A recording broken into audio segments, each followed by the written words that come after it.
Tuesday, October 5th at 8:01. We'll just go around the table and do roll call, I guess. I'm Erin Dowd, school board member. You can't, Carol, you need to leave that open. Oh, okay, thank you. Go. I'm Emily Melstrand. I'm Director of Student Services. Carrie Hughes, Student Services Coordinator. Dr. Jill Reese, Director of Elementary Education, or KA Education. Laura Jackson, Assistant Superintendent of Teaching and Learning. Jennifer Boyer, Curriculum and Instruction. Jill Corbett, Student Services Program Administrator.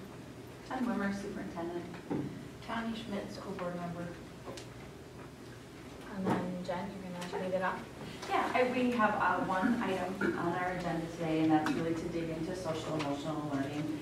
Again, we have been hosting since this summer, having resources available here at the ESC, the Service Center, and then we hosted a Saturday session, just a lot of community feedback, making sure that we, at our last board meeting, paused kind of all lessons while we dug in to listen to feedback, to gather that, synthesize it, and go through that together as a committee.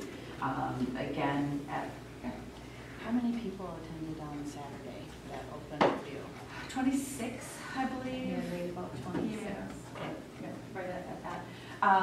And then we can look back to see how many have come in to view and get stats. But the intent then was to bring this forward through a more comprehensive curricular process because the lessons are taught in the classroom. So it was a total comprehensive review coming through committee, digging into that feedback, and then going to the board for review and then potential action to affirm, review, revise, remove lessons. So our feedback spanned a whole continuum, and it was either full removal of any kind of social emotional learning to advocacy for social emotional learning, kind of everything in between. And then the feedback started winnowing and getting more specific around 7th and 8th grade lessons. So we did receive, every time someone sent, feedback like, I want this all removed, we would provide a list of lessons, we put those on our website. Is there anything specific? So we can bring that feedback forward. So we have everything from letters of advocacy from organizations and individuals to then specifics on feedback. We received last Thursday afternoon a comprehensive list of feedback from a group, and we'll go through that, but I'll go through some big ideas. So some of the big ideas and concerns are around CASEL.org. That's an organization that's more of a clearinghouse for information. Just like you might get the Good Housekeeping seal of approval, it's a clearinghouse. And they created standards and the graphic that you see that organizes those standards. So that is kind of a grounding graphic. You'll see an iteration of that graphic in DPI's website, in counseling, overarching themes for counseling programs, all of those. So one of the things is, can we remove CASEL.org so that we're not looking like we're aligned to that, proponents of it, or utilizing it. We don't go there for our lessons. We don't go get anything there. It's just that graphic and then some of the language around the standards. So that is something that we can remove. Again, in the interim, we didn't want to remove it and look like we were not being transparent. We wanted to just like, this is where that graphic comes from. This is where these themes come from. And that's where that, again, they provide a research base and they look at different curriculums. So that is really separate than second step. I think sometimes it's getting commingled. So that first issue is around CASEL.org and kind of that directive, that direction to take that down, not associate, not promote in any way the overarching organization.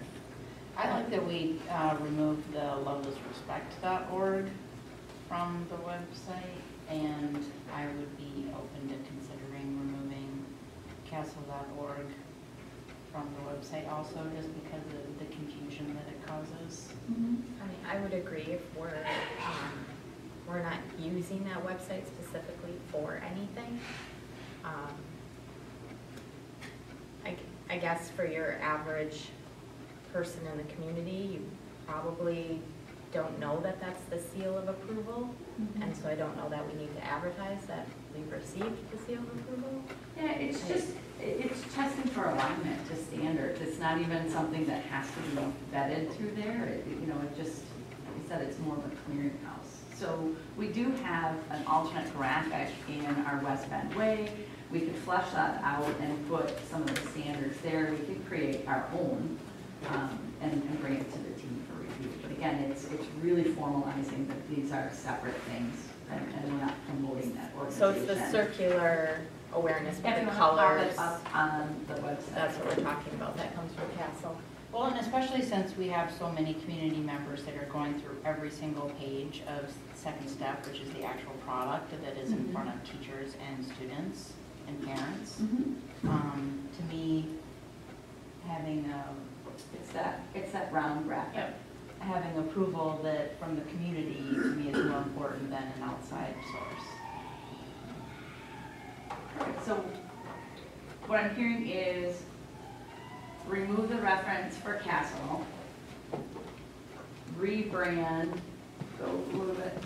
And we have the West Bend Way in the parentheses there, In right? parentheses, yep, is West Bend Way. We can shift to break so that it's visually, you know, a different alignment and shift those things. Again, so we're not seen as somehow promoting Castle or utilizing its resources. Again, it's grounded in that graphic.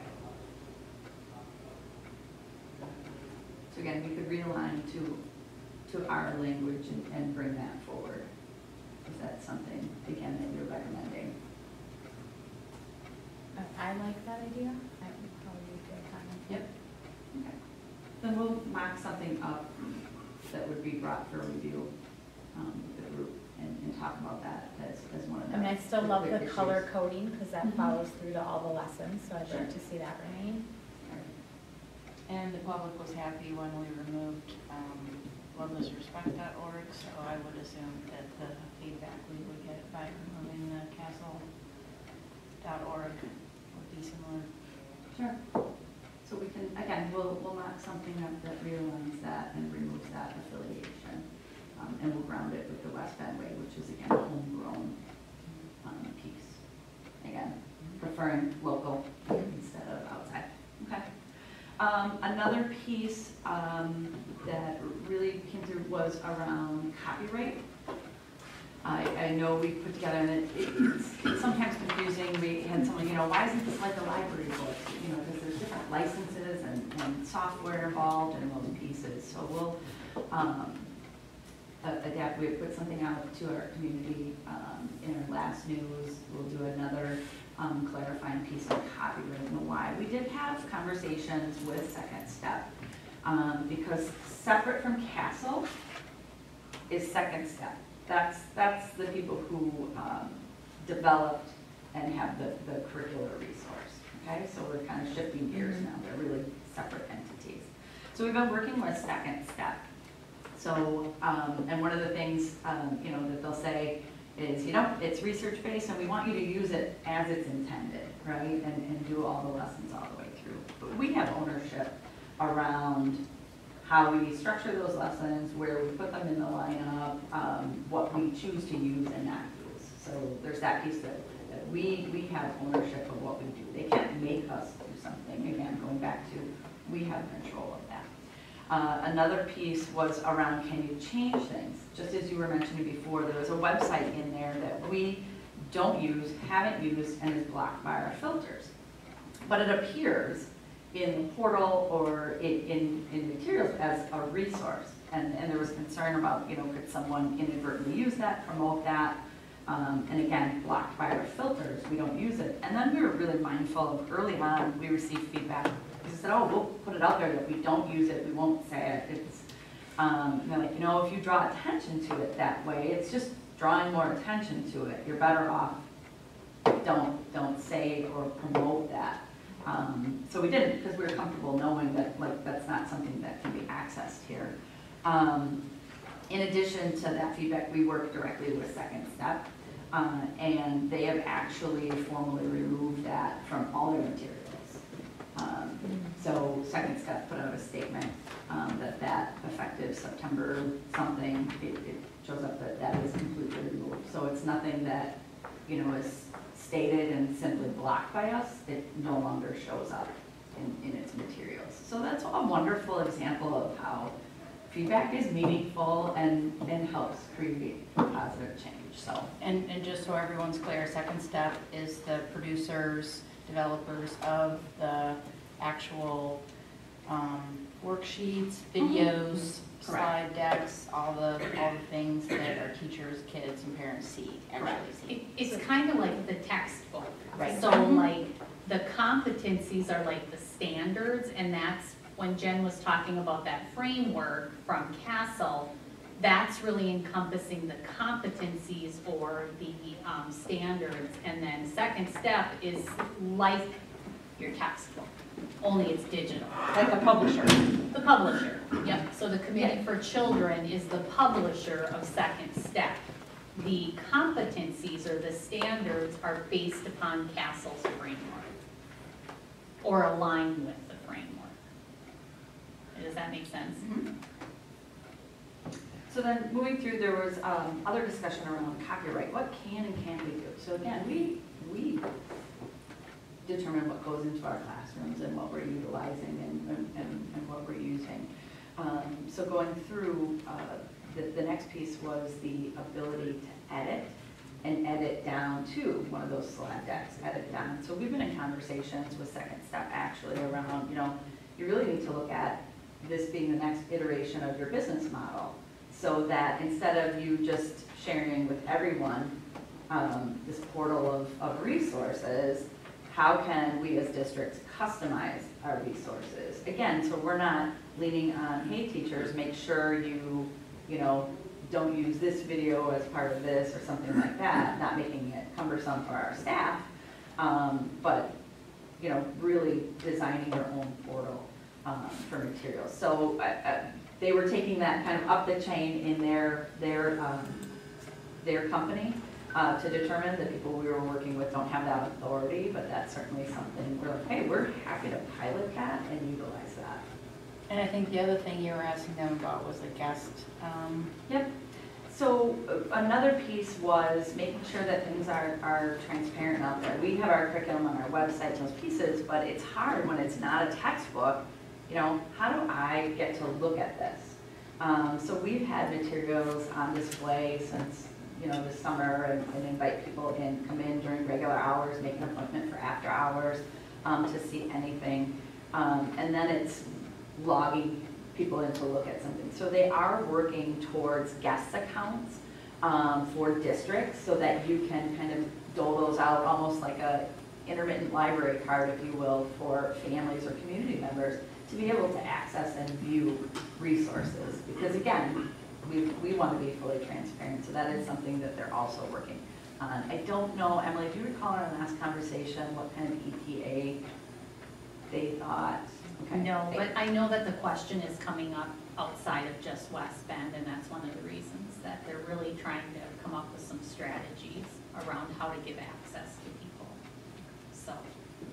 So again, it's much, while it's a local conversation for us, it's a larger conversation outside of West Bend as well. So again, finding them responsive to our feedback and, kind of what our needs are locally.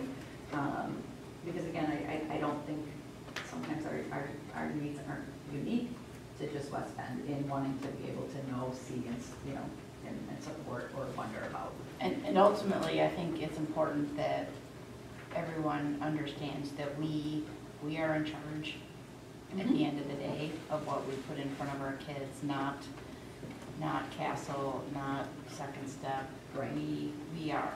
Correct. And that's why we're here, and that's our job. Mm-hmm. Another kind of underlying piece is that critical race theory is embedded in the lesson structure, and looking at a theoretical lens, and we'll get into some concerns. I think that connection sometimes is when you talk about power and privilege. And I think that's the construct that references to. So we'll go through some of the specific feedback in there. Now, again, our then specific, feedback, concerns, questions are really then focused on 7A. K6, we have not had a lot of feedback on from anyone, no specific concerns other than kind of these generalized concerns applying to everything. And that program's been in place for 7 years. That's been in use in the district. Yep, they had hard copies kits much longer. Again, these older grades being the newer resource, newer material. So the other piece then to look at is to make sure, one, that we're utilizing our next newsletter that goes to families and gets posted on the website to talk about and share, because not everyone goes to board docs for things, to just talk about this conversation, the feedback, the next steps, the timeline, so that everyone's aware, and we're just doing that last pull for any kind of feedback. Maybe they hadn't had time, maybe they weren't aware, maybe this feedback that we'll go through today helps ground them in what they're wondering about, so people have that opportunity as well. And we also said we'd make sure and share that with our staff too after our meeting, so that everyone can kind of be really aware of what was submitted. Any questions thus far on kind of overarching feedback? Because I'm going to dig into some specifics. I'm just gonna, when you talk about the copyright limitations, I'm gonna assume that what we're gonna go through and any potential changes you feel like falls into the area that we have rights to be able to. Yeah, we'll talk about those pieces because some are asking for full removal, some are a revision that we'll talk through what we could and couldn't do to make that happen. So there's a couple buckets there. Kind of review, tweak, recommend removal, being that continuum. And as far as critical race theory, the lens that I'm going to be looking at that through is one where we don't assume that some people are more important or more powerful than others, and we don't limit people's access to opportunity or success based on where they're from or any factors. Okay. So again, you want to pop up, Emily, we had that Saturday session. There was limited written feedback in that. Again, about 26 people attended and went through, again, it was more overall. I know you're trying to move that. No, and pink box off there. I'm afraid as soon as that I'll do that. Sorry.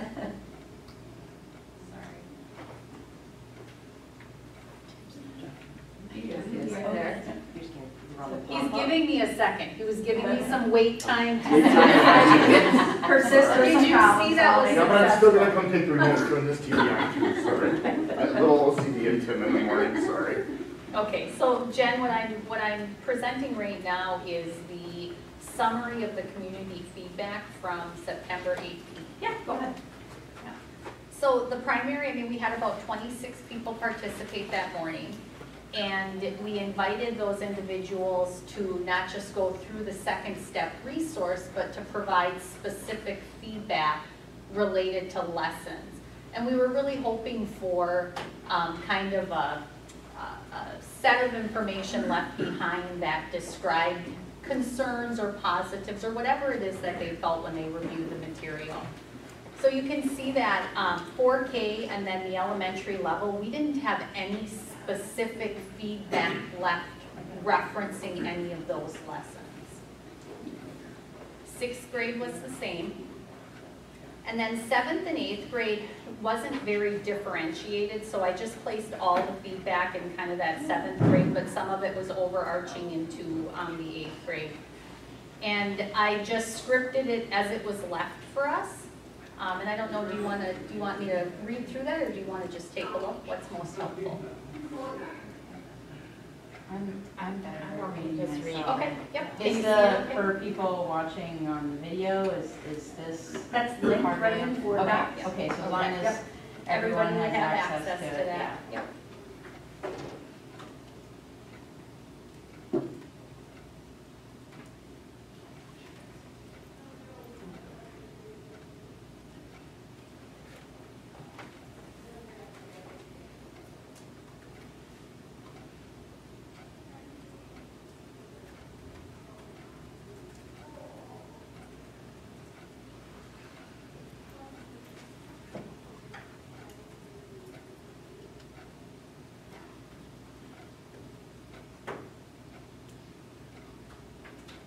And then there was a little bit of general feedback that was kind of overarching and wasn't specific to any of the grade levels.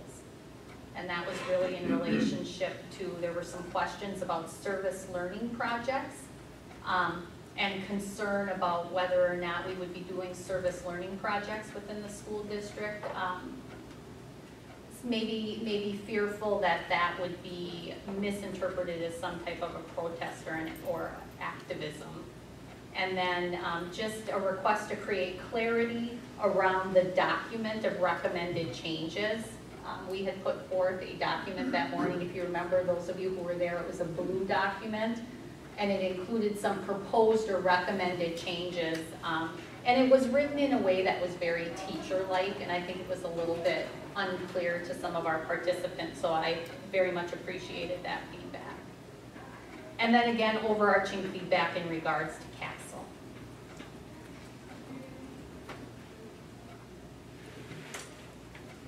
I think then people who were present that day came back for a couple sessions, worked as individuals and as groups to compile and send in the next document that is up here.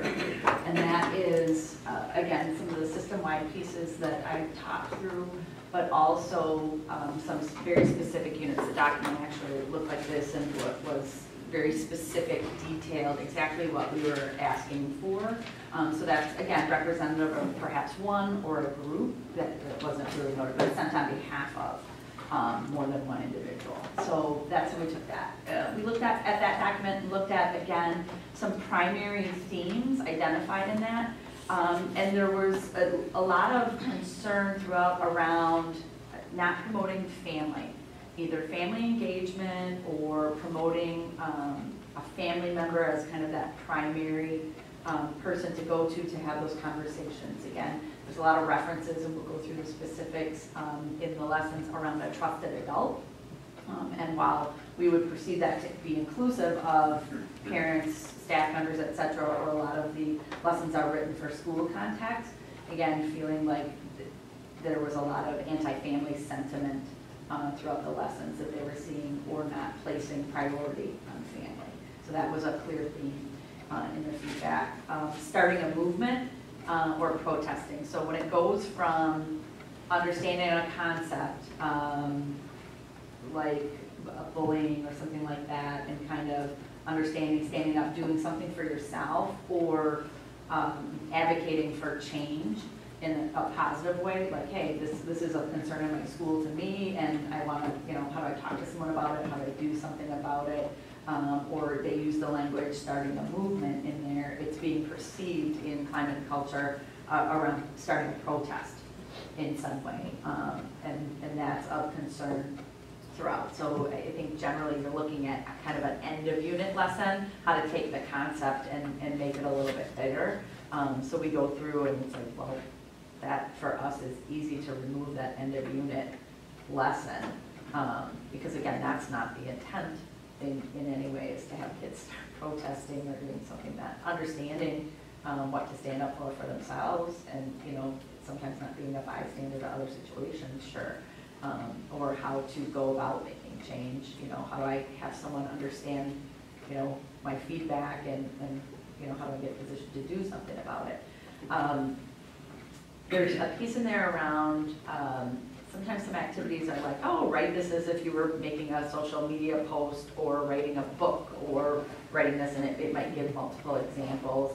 And using social media as a communication tool, and some families don't use social media or don't allow their children to. So we'll go through some of those lessons and how we actually integrate appropriate use of technology as well. And again, it's not our intent to all of a sudden, having kids churning out their own social media accounts.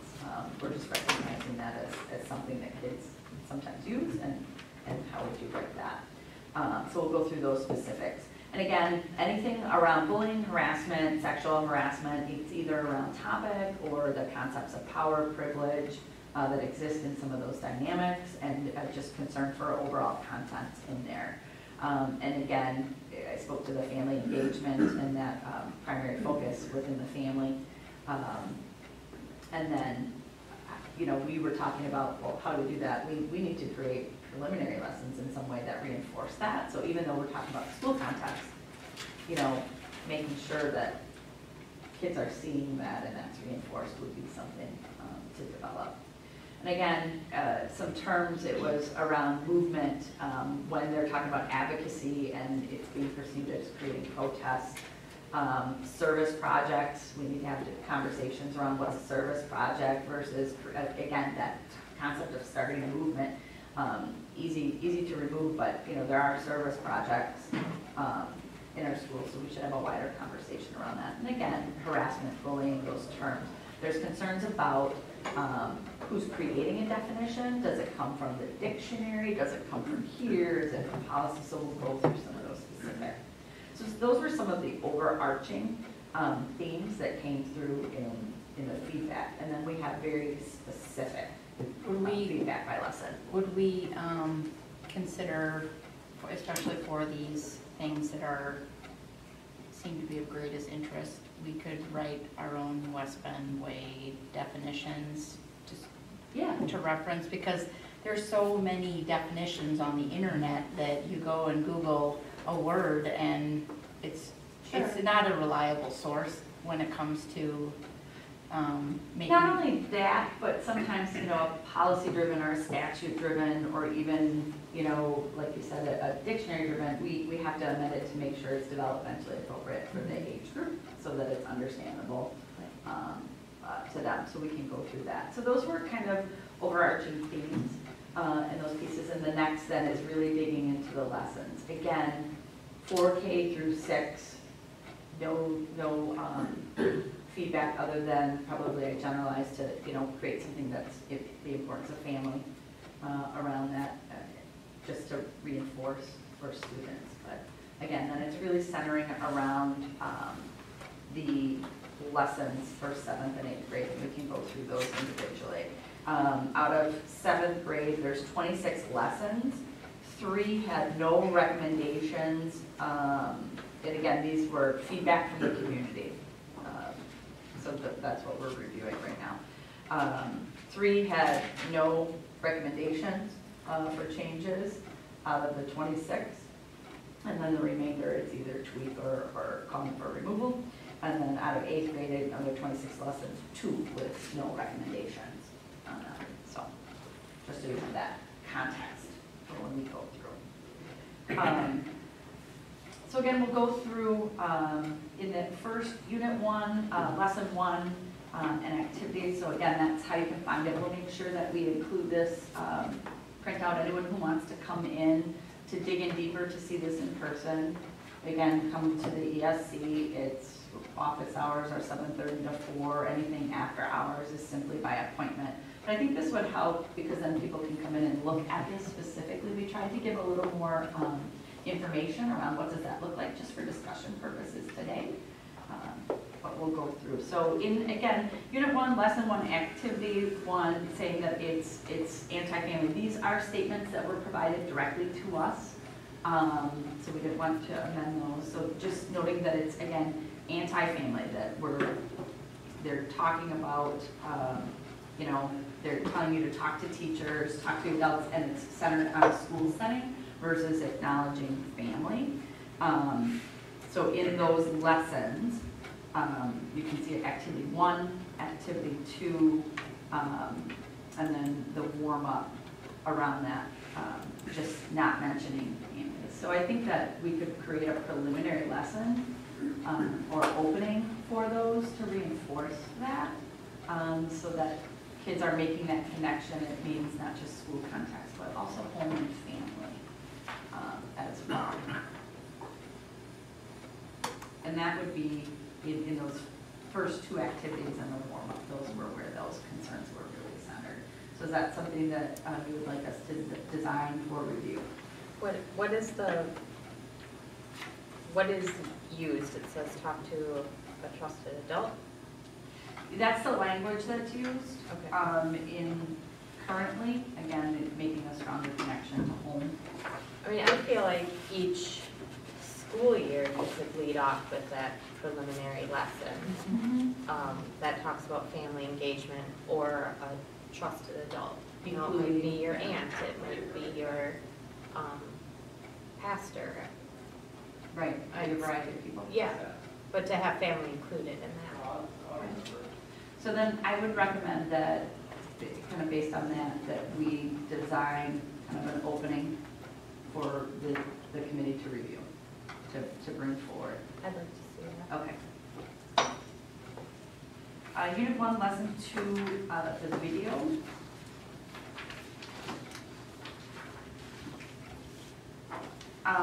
Again, that you can see that concern around a campaign or teaching kids to protest, sort of sentiment that it's indoctrination, because it talks about building your brain and concern about brainwashing. And this is the video, just for context, Jen, that the recycling. That's what video this is. So we provided some additional information so we can talk through it, but again, I would recommend people do that. It was around advocacy for something they cared about. It was a child in the video who selected recycling as something that they cared about and wanted to do something in their community. Video shows a girl wanting to recycle and then showing up with signs. They're portrayed as picket signs, but the signs had symbols of recycling and signs of the earth on them. So I'm not sure that those were intended as picketing as far as protesting recycling. But again, any kind of signage, is that considered protest in some way? Would that be perceived as protest? And then the term building your brain is reinforced and ends with what will you train your brain to do? But again, centering on student choice, voice. Again, this is that whole concept of a movement or doing something bigger than just yourself and your community, and it was recommended for removal. I don't see, I didn't see the concerns in the video that were there, but we can be respectful of that feedback and just avoid that video. Again, that was going bigger than an individual and creating something in a larger school or community context, that in this case around the concept of recycling. And really the context, the most important part of that video was the idea that you can teach your brain to do new things. It's really about kind of building your brain as a muscle. And if there's something that you're interested in or something that you're trying to do, you can build your brain as a muscle to do those new things. And that's kind of what connects to the idea of voice and choice.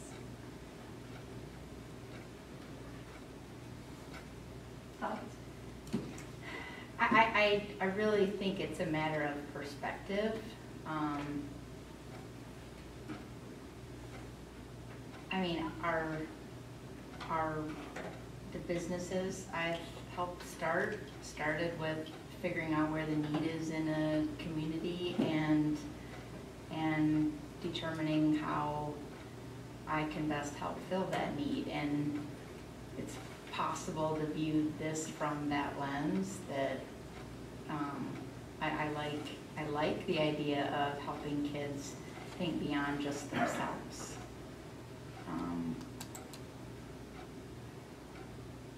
Yeah, I'm torn about this one, because I think it depends on how you choose to look at it. I would agree. I'm not encouraging protesting, but I would also be encouraging to students to think outside the box. And like Tanya said, this could become, you know, someone's hobby or business model or something like that. So it's about perspective. And I think, you know, just process-wise, we know that we'll be bringing all of this forward to the full board. So being able to make note of, this is where we dug in, this is where we had conversation, this is where we had concerns or questions ourselves as a committee to bring that to the full board for discussion. I think it's of note, so I don't want anyone to feel pressured that we're solving something today or doing something, we're having a discussion.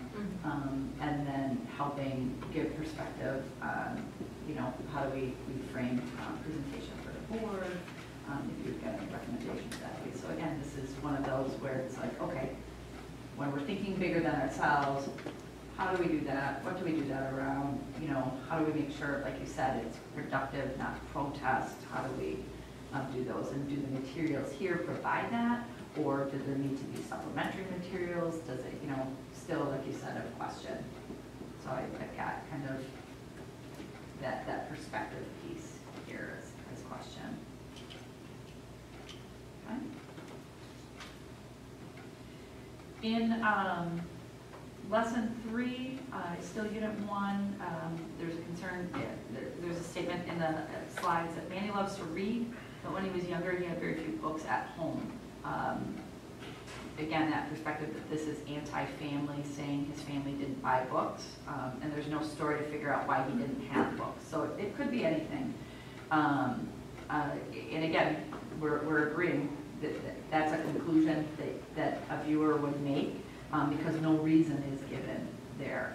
And the next section kind of goes into that around, hey, he didn't have a lot of books in his home and he wanted to create a book drive in the future. Again, that's something bigger than, you know, an individual student, all of those. So I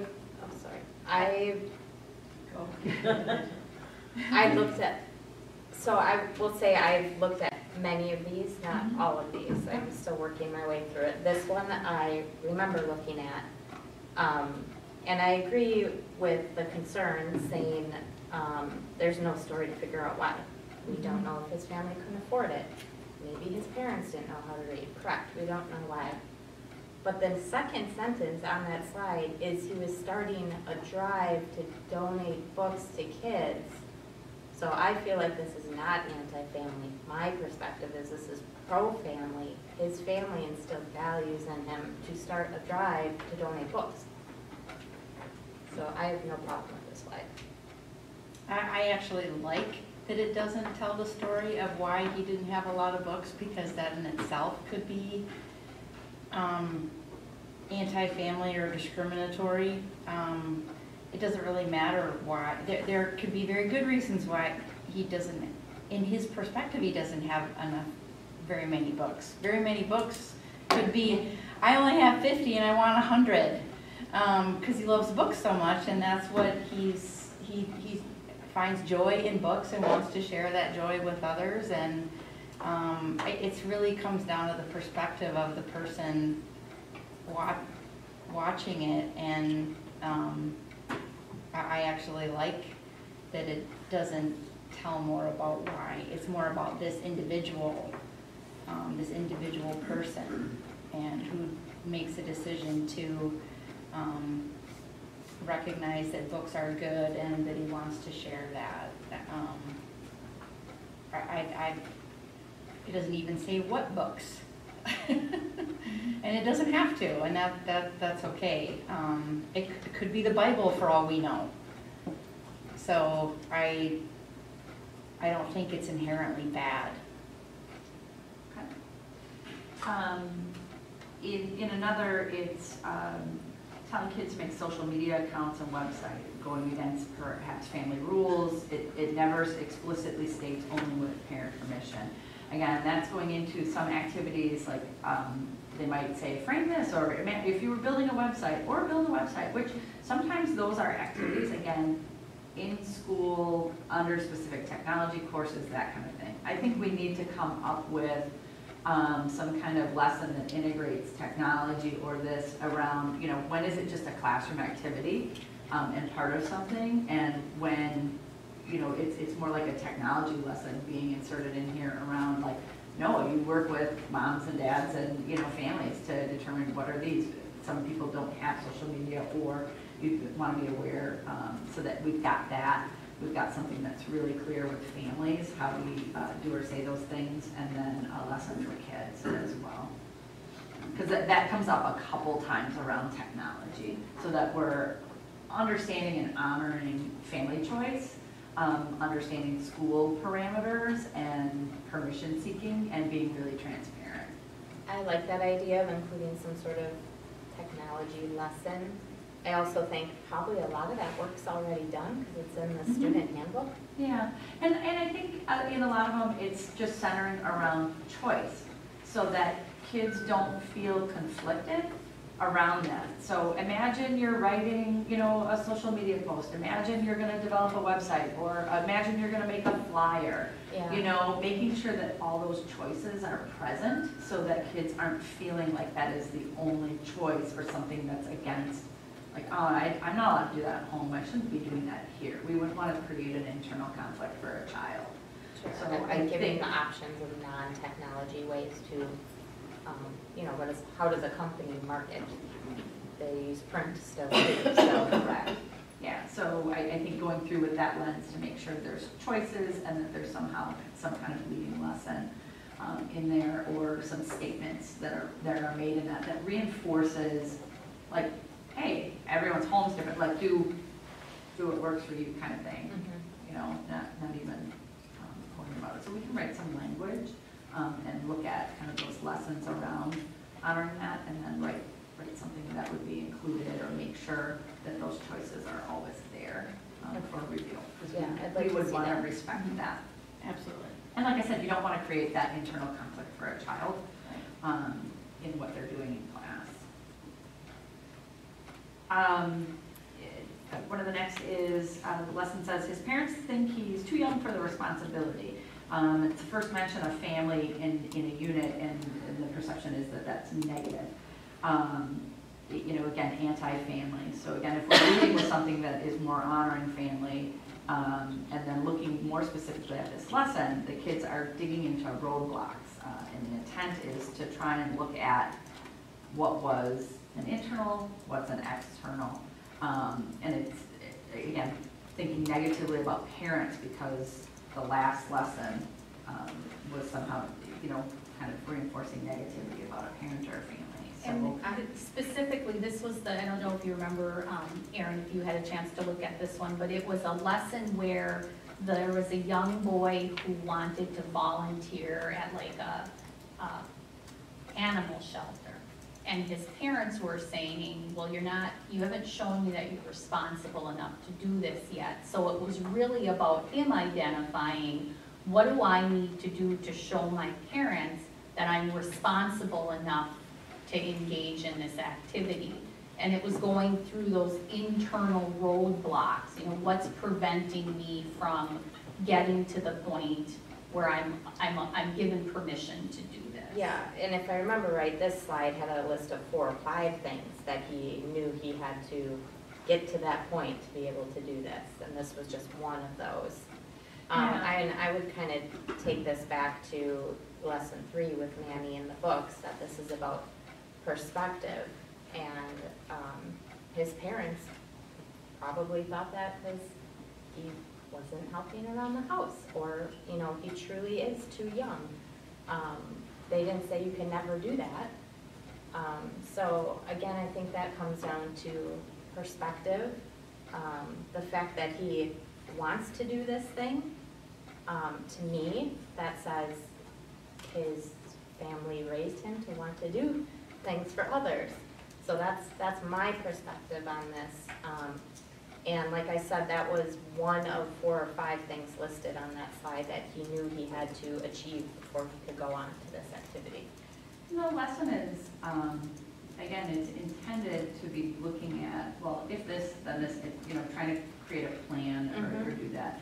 I don't think it's anyone's intent to say that it's negative for parents to have that belief that he's not ready. Parents know their kids inside and out, you know, like, can I have a puppy? No, you know, here's why. You know, can I volunteer here? No, you're not ready, you know, and it's like, okay, then how do I do that? If that's something I wanna do, how do I do that? Or knowing too when, like, something's bigger than you, like, sometimes you gotta take no for an answer, you know, how do we reinforce those things? Or you need to figure out what you need to do so you can turn that no into a yes. And the fact that there are parents saying, encouraging responsibility and putting out, just the implication that you need to live up to, you need to demonstrate responsibility in other areas before you can take on another responsibility. To me, that sounds like a good thing. It does, but however, you know, being sensitive, the other way to kind of look at and reframe that is to make it a example, use the same concepts, the same everything, but rewrite that in a manner that has nothing to do with a situation that's at home. Maybe they're looking for a responsibility to be selected as a student ambassador or some, you know, something that has school context. Sure. So that they're having to demonstrate those things in school. And then, you know, maybe these are follow-ups on like, oh, there's all sorts of different situations you could apply it to. Right. So just extending that beyond, it's not just family situations, it's not just that. There's plenty of things that we're creating plans for. But then the flip of that is, oh, this is, you know, you're just talking about helping in school, and then it becomes too school-centric again. And maybe it's just giving multiple examples Yeah. alongside the lesson, so that the kids are seeing, understanding that it transfers to multiple situations.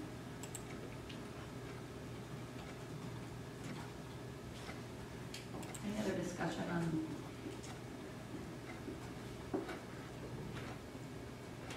Yeah, hopefully, if we do really flesh this out ourselves as a district, which it sounds like we will, and I'm very happy about that, maybe we can, I mean, the expert, the people that know this better than I do, can write something that helps the student determine in his own home how he can be more helpful.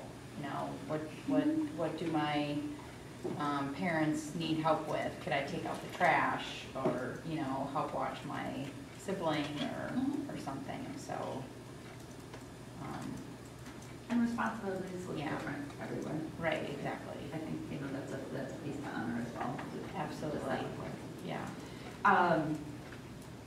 The next one, the first picture in this review is it's a graphic, cartoonish picture of puppies.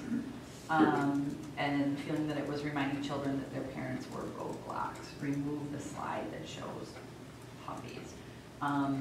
There is no written reference on that. There's no, I think that's a connection that the viewer made. There's no explicit connection there to talk about that. So it was just a reference to remove the picture of the puppies that's present on that slide. So again, there's no text, there's no anything goes with it. The video from Unit 1, Lesson 2 is used, which needs to be removed here as well, so it was a repeat. The activity is prompting social media, which a lot of parents are again removing that reference, so kids aren't, you know, going home and like, well, why can't I use social media, and just respecting the choice, because that conflicting message of like, well, school says it's okay, it's not. So again, cleaning up that social media text. In this, the use is, it's a partner activity to write advice around making a plan, and it gives multiple ideas. Write it as a text, a social media post, or a letter. So there is that, but again, I think it goes back to that overarching technology and making sure you're doing something that leads with, Yeah. you know, that nuance and that respect for family choices. Yeah. And making sure that that's that's important. present. Yeah. In a warm-up activity for lesson 2, it's noted as anti-family. It doesn't specifically name parent or guardian. It's ignoring the family completely. So in the teacher notes, we said we can simply advise all students to report all incidents of harassment to a trusted adult, because that's the language that's used, so we can make sure and say explicitly, trusted adults include members of your family. Again, that's going back to a kind of front-loaded family lesson to create and reinforcing family as kind of that primary. But again, sometimes it navigates into the school setting and it's thinking about who in the school. I mean, I like the terms trusted adult. I do too. I really like trusted adult because there are kids that live with their grandparents, because, you know, for whatever reason, you know, maybe their parents have. Right, we don't know Died, everyone's I mean, family yeah. situation. Sure. But I think, again, a guiding lesson around that includes members of your own family, 100%. whoever they might Yes. be.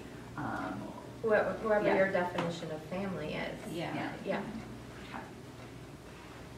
And the next, and this is where we got into some overarching feedback around definitions that are used, noting these definitions are not real.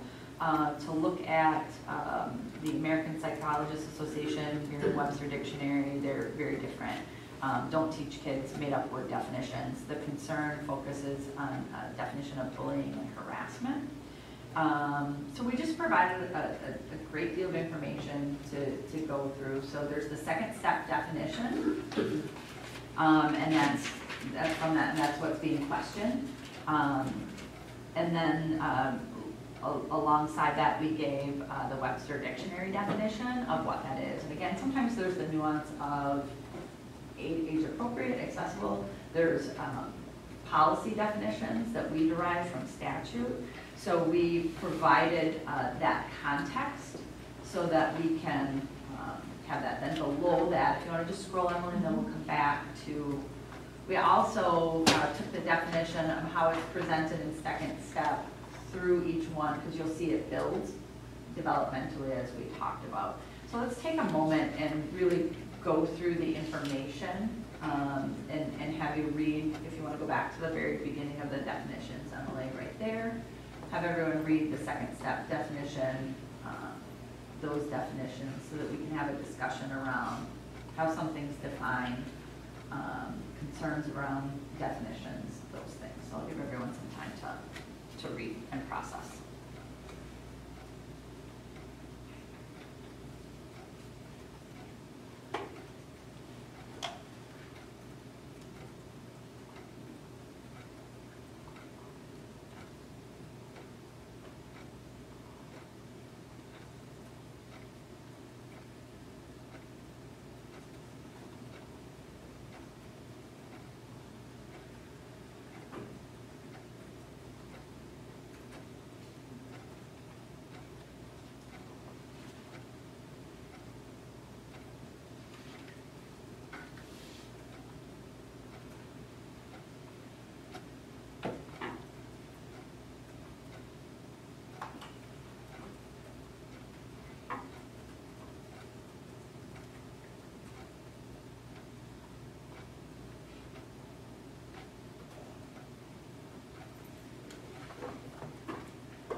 Taking just your preliminary reading, you'll see in the second step, the Webster Dictionary, our own policy, because it's driven somewhat by statute, is the word power.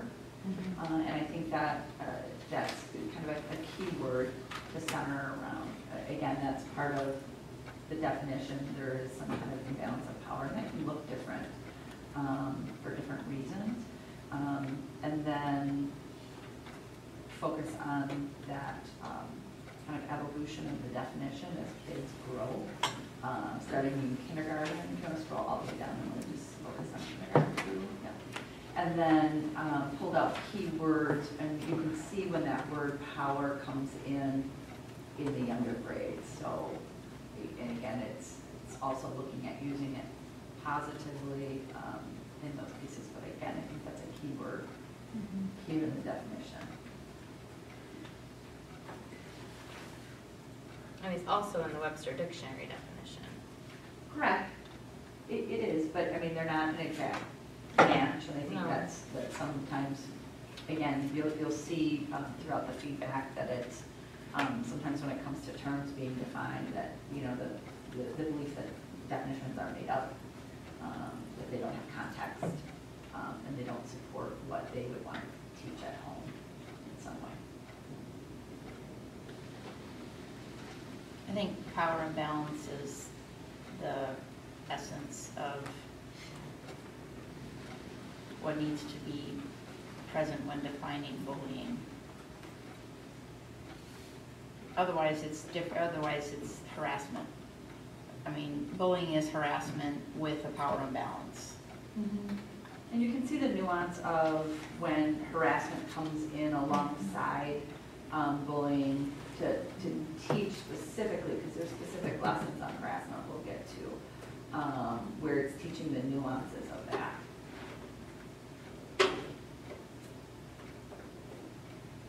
And again, it wouldn't be our intent to only assert that power is based on, you know, race, or power is based on something like that. That's not our intent. Our intent is that can be so different when you're young.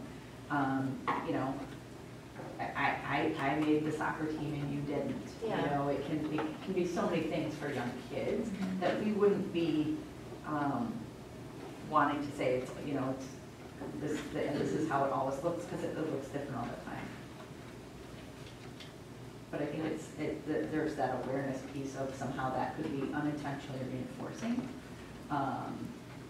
Again, power or privilege in just a stereotypical way, that we wouldn't want to do that. So again, understanding that those situations are really broad and encompass many things would be critical here.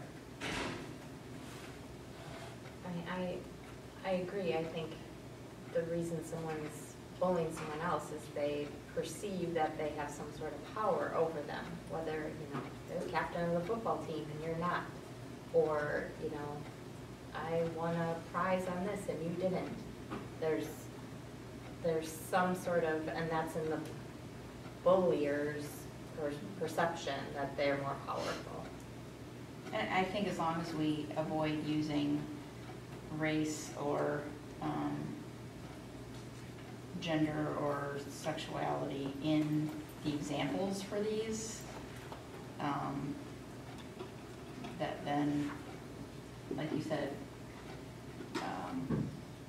a leader on the team versus a regular member of the team, that provides an illustration without having any, that could be any color, any race, any gender. And I think some of the feedback too, and you'll see a little bit more specifically, is making sure it's developmental. Instead of, I think in any corporation, and it really speaks to that in here, any corporation, any business, one of the first trainings you have to go through, right, is these exact, and it's like, hey, we're not a corporation, we're a school, and make sure your materials aren't just, you know, kind of corporate training, but learning somewhere, because there's consequences for these behaviors. If you do this in school, there are significant consequences. But there are even bigger consequences if you do them at work. So Correct. as a business owner, I appreciate people learning about this prior to coming to me. I'm sure. But I think that understanding too, as you said, because there's consequences for that behavior, so understanding that, because so often our kids are, you know, they're learning. They're learning as they go, and again, especially if you have repeated behavior, progressive consequences, we're trying to maintain a learning environment. Not only are you trying to have individual students with skills, right? I'm in protection of a learning environment, so I can focus on reading, writing, math, you know, all those things. That's a really key point in my mind, is that there are people that wonder why we're spending any time on this at all. And this is a small investment of time that can make it so that we can be productive when it comes to teaching the more academic things. Well, and not just that, like I said, too, the connection to, there are consequences for the choices you're making. And, you know, at the end of the day, it's that understanding around their own ownership of behavior. And how are you going to act in those situations, and reinforcing expectations for school in some ways as well. So looking through, like I said, going through those lessons, looking at making sure that the examples aren't narrowed, how that's used, that they're developmentally appropriate, school related, and going through those, but, okay. Yeah. In one, there's, it specifically calls out race and LGBTQ on a slide. There's no mention of any other races being bullied. The slide is telling kids only Black people and LGBTQ people are ever bullied, and that is a lie. I mean, we know that. There's many people, again, for many different reasons, can be harassed. So looking at that slide, it showed 2 data points. It doesn't state that anyone else is a victim, but it doesn't say these are the only people that are victimized. So the statistics that are given are there. It's around 1 out of 5 have seen hate-related graffiti in related to that, and then it compares bullying and harassment.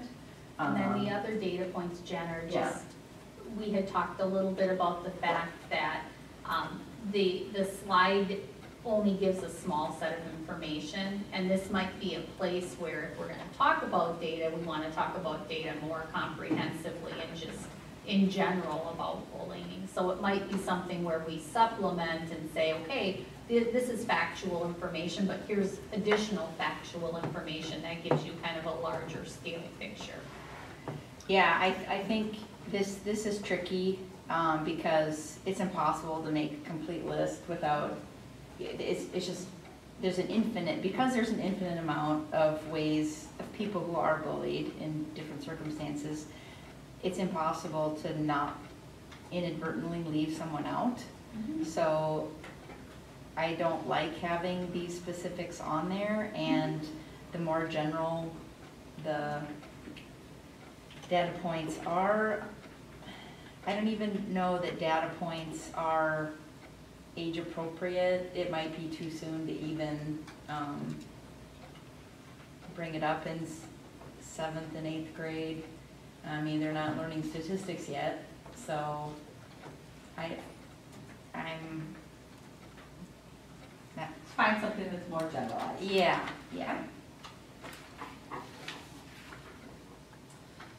There's a concern, we're not allowed to teach sexual harassment of any kind to children, the exception being in human growth and development.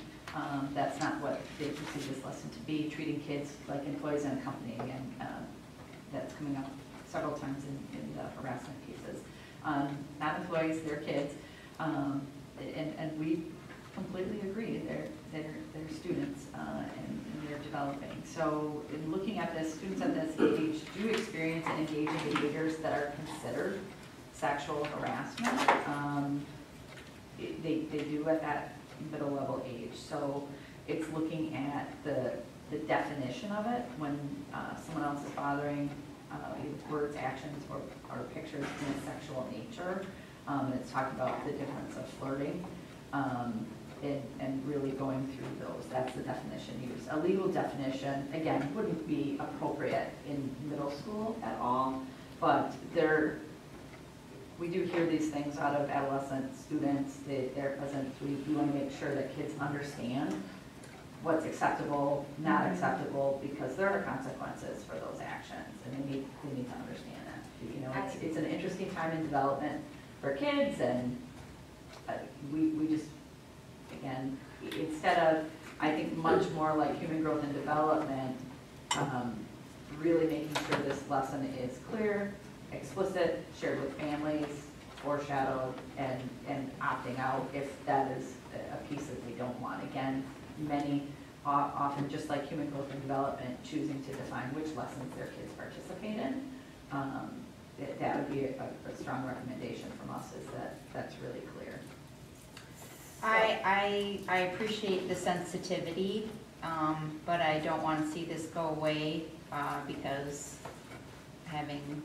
I remember being a 12-year-old girl and developing, and their sexual harassment did exist back.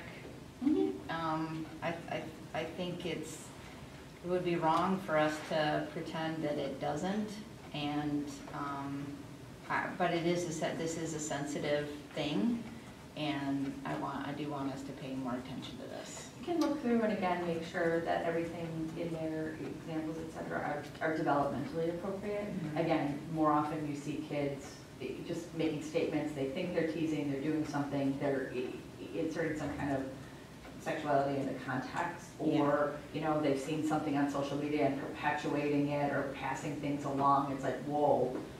You know, I just think of kids inadvertently seeing something, and when they forward it on, you know, Yeah. it's like, hey, you can get in a lot of trouble. So as you said, where's the information versus, you know, just not getting into it too much, but making sure there's awareness and that we're bringing families alongside and making them aware of what that might look like, sound like at developmental ages, and giving clear opportunities and sensitivity. Well, and it can even be, and I'm gonna say this because I know, you know, I could give an example as a board member, and I'm not a school professional. But even something as simple as, and I remember this, and it's a very old school way of thinking, and it's one that I don't agree with. Like if a boy snaps your bra strap in 6th grade, there are people that would say, oh, that's because he likes you. That's not okay to me. And if we don't talk about stuff like that at that age, then it turns into bigger things. And it makes it the girl's fault and doesn't put any responsibility on the boy. And these are really important things. So, and again, just hearing you around, dig into it, look at it, vet it, make sure they're developmentally appropriate, and make sure we're really clear. And I mean, I agree with Tani. I took these lessons, and, you know, I was a teenage girl at one time, and I have 3 teenage girls. So I think this, from working through the slides, I thought this was appropriate for a middle-aged girl who's going through changes, and boys are saying things to them. I also really liked the really showing the difference between sexual harassment and flirting. I thought that was really nice for a girl to be able to see that difference, because it's not usually spelled out as clearly as that. So I would agree with Tani that I think this has to stay in, and we should revisit and make sure, you know, I'm not the expert either. I was just looking as a mom and a board member. But I think, once again, this is where we really need to be clearly communicating to our families on what's upcoming, so that they can choose to have discussions ahead of time, after, or pull them from the lesson totally. I really want to be clear about that communication piece. And then next one is kind of the same vein, same concepts. Yeah, I would lump those and looking together. at- So making that more clear, making sure we've got some written leading communication to bring back to the committee for review. And I want to highlight something that's not in here that I think is really good. One of the slides said that since you brought up the flirting part, the difference between harassment and flirting, one of the slides says that flirting between an adult and a child is never okay. Yes. I want to celebrate that that's in here, because that's really important for people of all ages to understand, and I like the clarity that we're offering that.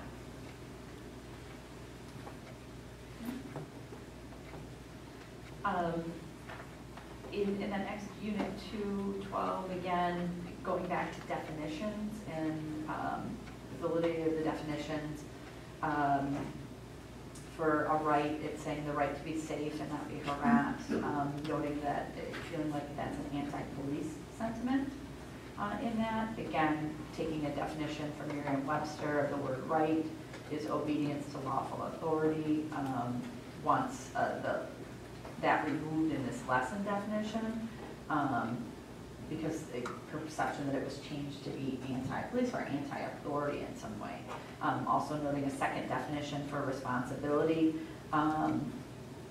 with a notation around Merriam-Webster, moral, legal, mental accountability, making sure we're using something from a specific source and definition. So the teaching category in this defined, the activities aligned to actions with a right or a responsibility. So it's trying to talk to students around, you have the right to being in a safe school environment free from harassment.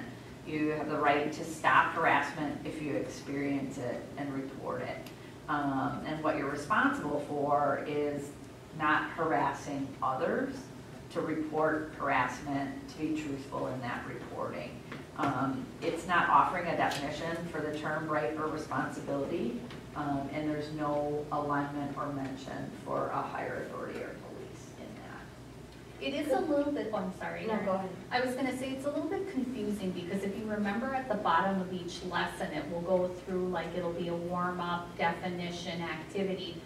The category is called define, so a viewer could look at that and say, oh, the category is defined, these must be definitions. But it's actually not providing a definition for the word responsibility or the word right. It's giving examples of what that looks like in the school environment. And that's what Jen just read is, you have a right to a safe school environment. It isn't defining the word right with that description.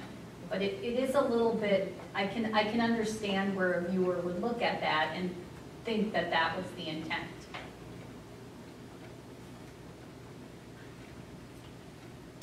You do have a right to a safe school environment. I wonder if this could just be addressed with kind of including the trusted adults. Because if you're not feeling safe in school, if you are getting harassed in school, who is your trusted adult? And once again, that could be your family or a litany of other people, including the police, if it's, you know, if we've moved beyond, you know, into something that's illegal or. I like that idea of including, I mean, because it goes back to what we talked about earlier in the fact that family looks different for every one of our kids, and family may not be their best source of a trusted adult. We hope it is, but it may not be. So expanding that definition, I mean, we have SROs in schools, we have school counselors, it might be a grandparent, it might be an older sibling. Yes, I think that can all be addressed in that leading lesson on identifying your trusted adult. And refer back to that. How it's reinforced. Mhm. In the next, there's a concern in the video, a kid says his parents told him to just ignore harassment he was getting. Then said the teacher who went and helped him, made him feel safe again. Clearly anti-family, don't show this to my children. So as noted above, there was a conversation around, you know, parents are trusted individuals, and if your parents are helping you problem solve, the video is showing that that was an experience where the parent is encouraging the child to ignore it as a strategy for managing the behavior. And again, it's being perceived that because the parent did that and that strategy was tried and it didn't work, that's promoting that it's anti-family in some way, because that was a tried strategy and doesn't work. So again, I think the intent is to develop strategies, utilize them, and know that they're not always going to work, and you might need to problem solve and go to other strategies. It's not overtly intending to, you know, derail a parent in this situation. So, you know, if there's concern about that, there can be examples of, you know, trying multiple things that take away the parent from the scenario, so that it's, you know, a different example around, like, okay, we tried this and this, you know, not even saying who advised the child. Or even the helping, reminding the child that just because your parents told you to ignore it, continue the conversation with your parents. Like, I tried ignoring it and I'm still thinking about it and it's still happening. You know, I think I'd like asking your parent or, you know, trusted adult, let's stick with trusted adult, that I still need, I still need more help. I mean, I think it's okay for our, you know, for things to not work out on the first try, and to go back and say it's, you know, So it's not an. if I were in a classroom and teaching, and I actually experienced this as a real world situation, right? And a child comes to me and says, you know, I'm having this issue, talk with mom and dad, and this is what they said to do, that's not working.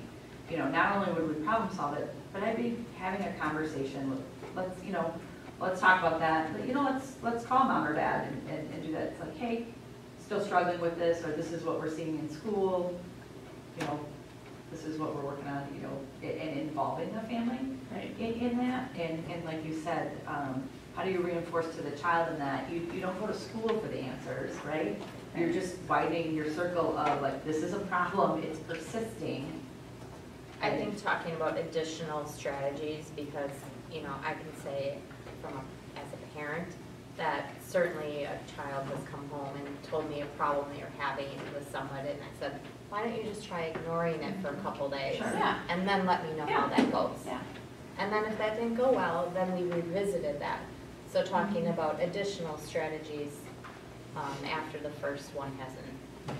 And there's an element too of, like we said, the transparency of it all in what are all the strategies that are talked about, so parents know them. Yeah. So if their child does approach them, like, oh, here's some strategies, because maybe X, Y, and Z is work, so that they're aware in advance as well, when they're having navigating conversations at home, so that they've got resources or tools to use. I really like that idea, and maybe expanding on that as when you're doing your parent communication to, you know, this is the upcoming unit, or however that's being presented to families. These are what we're gonna talk about and things that you can bring home to have. Sure. These are the strategies we're gonna work on this lesson. Well, and I think it's important for parents to realize that when the lessons are presented, the kids don't have to share. I mean, they're not like going into detail about what's happening at their house. You know, it's just, Yeah. it's a presentation. The kids can do with it what they want, go home, you know, hopefully. When we were trying to facilitate conversation with their parents. And you're trying to facilitate reporting to a trusted adult as well, whether that's homeschool, whatever, you know, making sure kids are finding an avenue to report something instead of suffering in silence if they're having concerns around interaction, so. So just in response to both of those thoughts, I mean, the communication to parents is a huge piece of this. So our school counselors are actually working on kind of delineating a process to make sure information is going home to families. They're creating an inventory, and that's something you can definitely take a look at in this process. And it will always have kind of a key question for parents, so that parents can engage in the conversation at home. And that's kind of what you're Yeah. describing, like a prompt or something, so that as a parent, if I'm very interested in this lesson, I know what I can ask to encourage the conversation at home. Okay. And then the other piece to that is, you know, we recognize that as we talk about some of these topics in class, it might bring something up in a kiddo who's experiencing harassment, bullying, or something to that effect. So the school counselors are also working to make sure they have a process in place to address that. So that's gonna be part of the education with teachers, is if this comes up in class or a child discloses something to you, what's the process to make sure we support that kiddo after the fact? So the alignment with home, and then the alignment with what happens if this does bring something forth in a child that requires extra support and services. In the next, it gets into gender-based stereotypes, noting that these are religious issues, cannot be taught in school to children who do not believe in gay, lesbian, trans. These are to be taught by parents in the church and never at school. So again, looking at, we have discrimination policies. They do, you know, no race, sex, like all those pieces, religion. and respecting each other. That's, you know, we don't go through the law with kids at this age or anything like that. The lesson focuses on gender stereotypes that extend beyond what's described in the concern. So gender-based harassment is, the definition is aggression against someone based upon their sex. It includes aggression against someone if they don't conform to certain stereotypes. You know, girls wear dresses, boys wear pants. It could be wide-ranging. So I think that's a concern around, should we be stepping into this arena at all? And I think one of the primary examples, just to prompt a memory, if you watch these, relates to a girl who is playing, I think it's rugby. It's like a sport that would be kind of assigned as a more prominent male sport. But certainly, you know, there is, you know, there's mention about other gender stereotypes as well. I can't remember the video in its entirety. I think as long as we're not judging, the focus is more on, we're not gonna harass or be disrespectful of anyone for any reason, and not,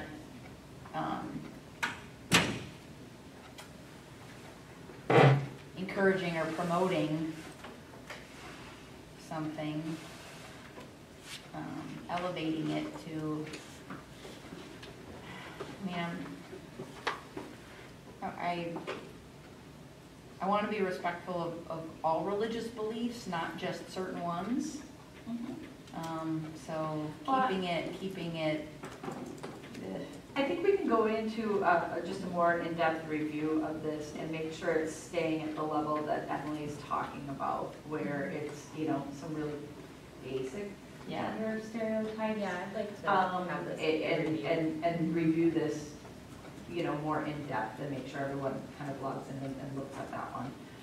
To make sure, as you're saying, that it's kept high level with kindness and acceptance and, you know, just, but not to the level of promotion or elevating something or creating more question, that it's basic in what they would experience at school. Again, the next one is centering around definitions. It's not a true definition of harassment. As told to me by Emily, this is an HR definition. These children are 12, 13, not adults. Again, that same concept around definitions, but also too making sure things are developmentally appropriate. We're not churning out, you know, corporate little kids. The definition is provided, the one that Second Step provides, as well as a Webster Dictionary definition. And then we put the board policy for discrimination. And again, we don't put policy language in front of kids, just giving it to you for context.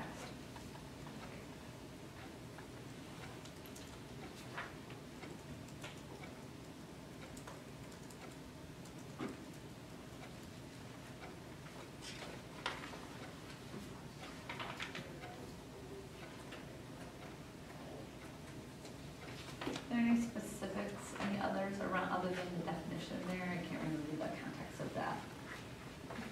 I think that's actually one of those performance activities that kind of references learning, prior learning. So that's why it's kind of a restatement. I'm pretty sure lesson 13 is the end of unit 2. Yeah, lesson 14 is the beginning of unit 3, so it's a performance activity. So it's a review of content from earlier in the lesson. And again, you can see that theme of definition referring to feedback. This definition of harassment occurs actually in an earlier. Correct. Okay. And it's a cut, Part of the unit. the definitions are cut and paste from. Oh, I see them Yeah. here on. So it's just a restatement Okay, for that? so do we need to look at the definition of, because we looked at bullying, right? Mm-hmm. Harassment comes in the 7th and 8th grade. We talked about that prior as well. Okay.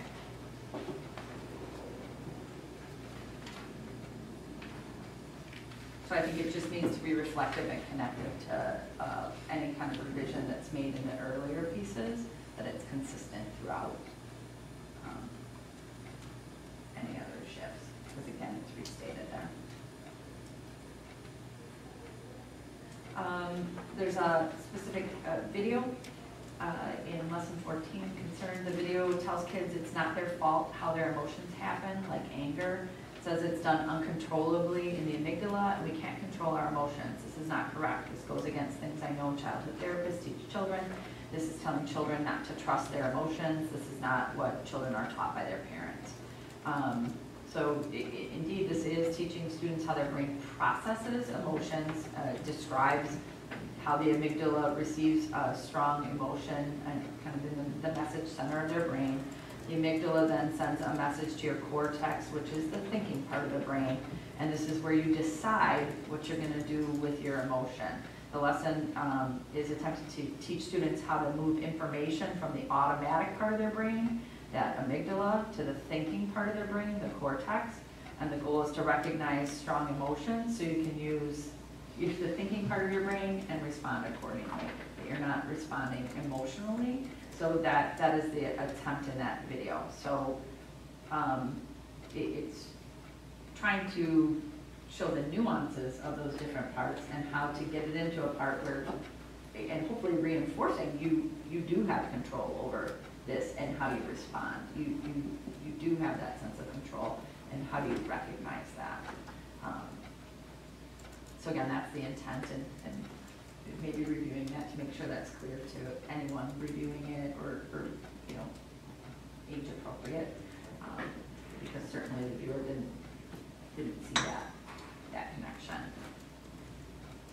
Any thoughts on that lesson specifically, or that video, or? I think eighth grade is when parts of the brain are studied. So I don't think it's not age appropriate to start presenting that the brain is more than, has specific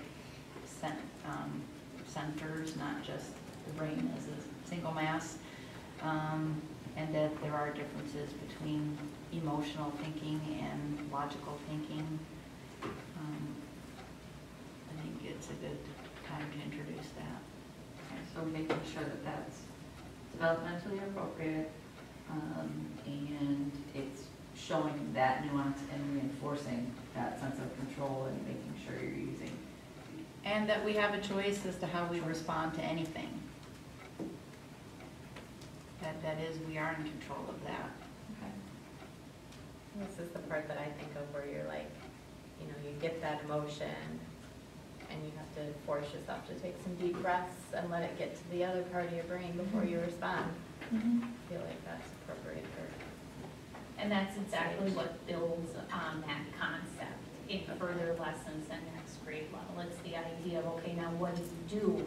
It hits your automatic, the automatic part of your brain. Now what do you do between there and the thinking part to control it? And those are the strategies, calming strategies and such. Okay. And the next one builds on that, in order that it's building off that video. Again, feedback saying it's equally as wrong, should never be taught to kids in school. And again, the discussion reinforces the idea that you need to catch that emotion as it enters and process it and get it to that kind of thinking and reinforcing that you're in control so that you can respond appropriately. So we'll make sure and look at that in context together because they're connected.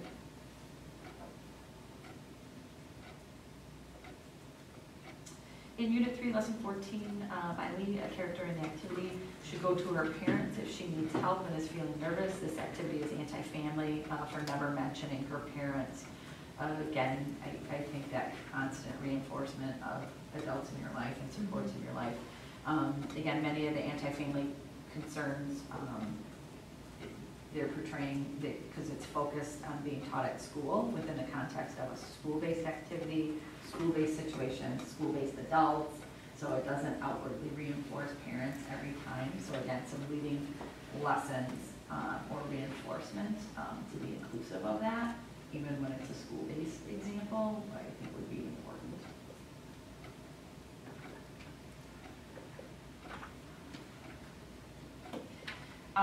There's a concern in the next lesson that the lesson says, I suck at soccer.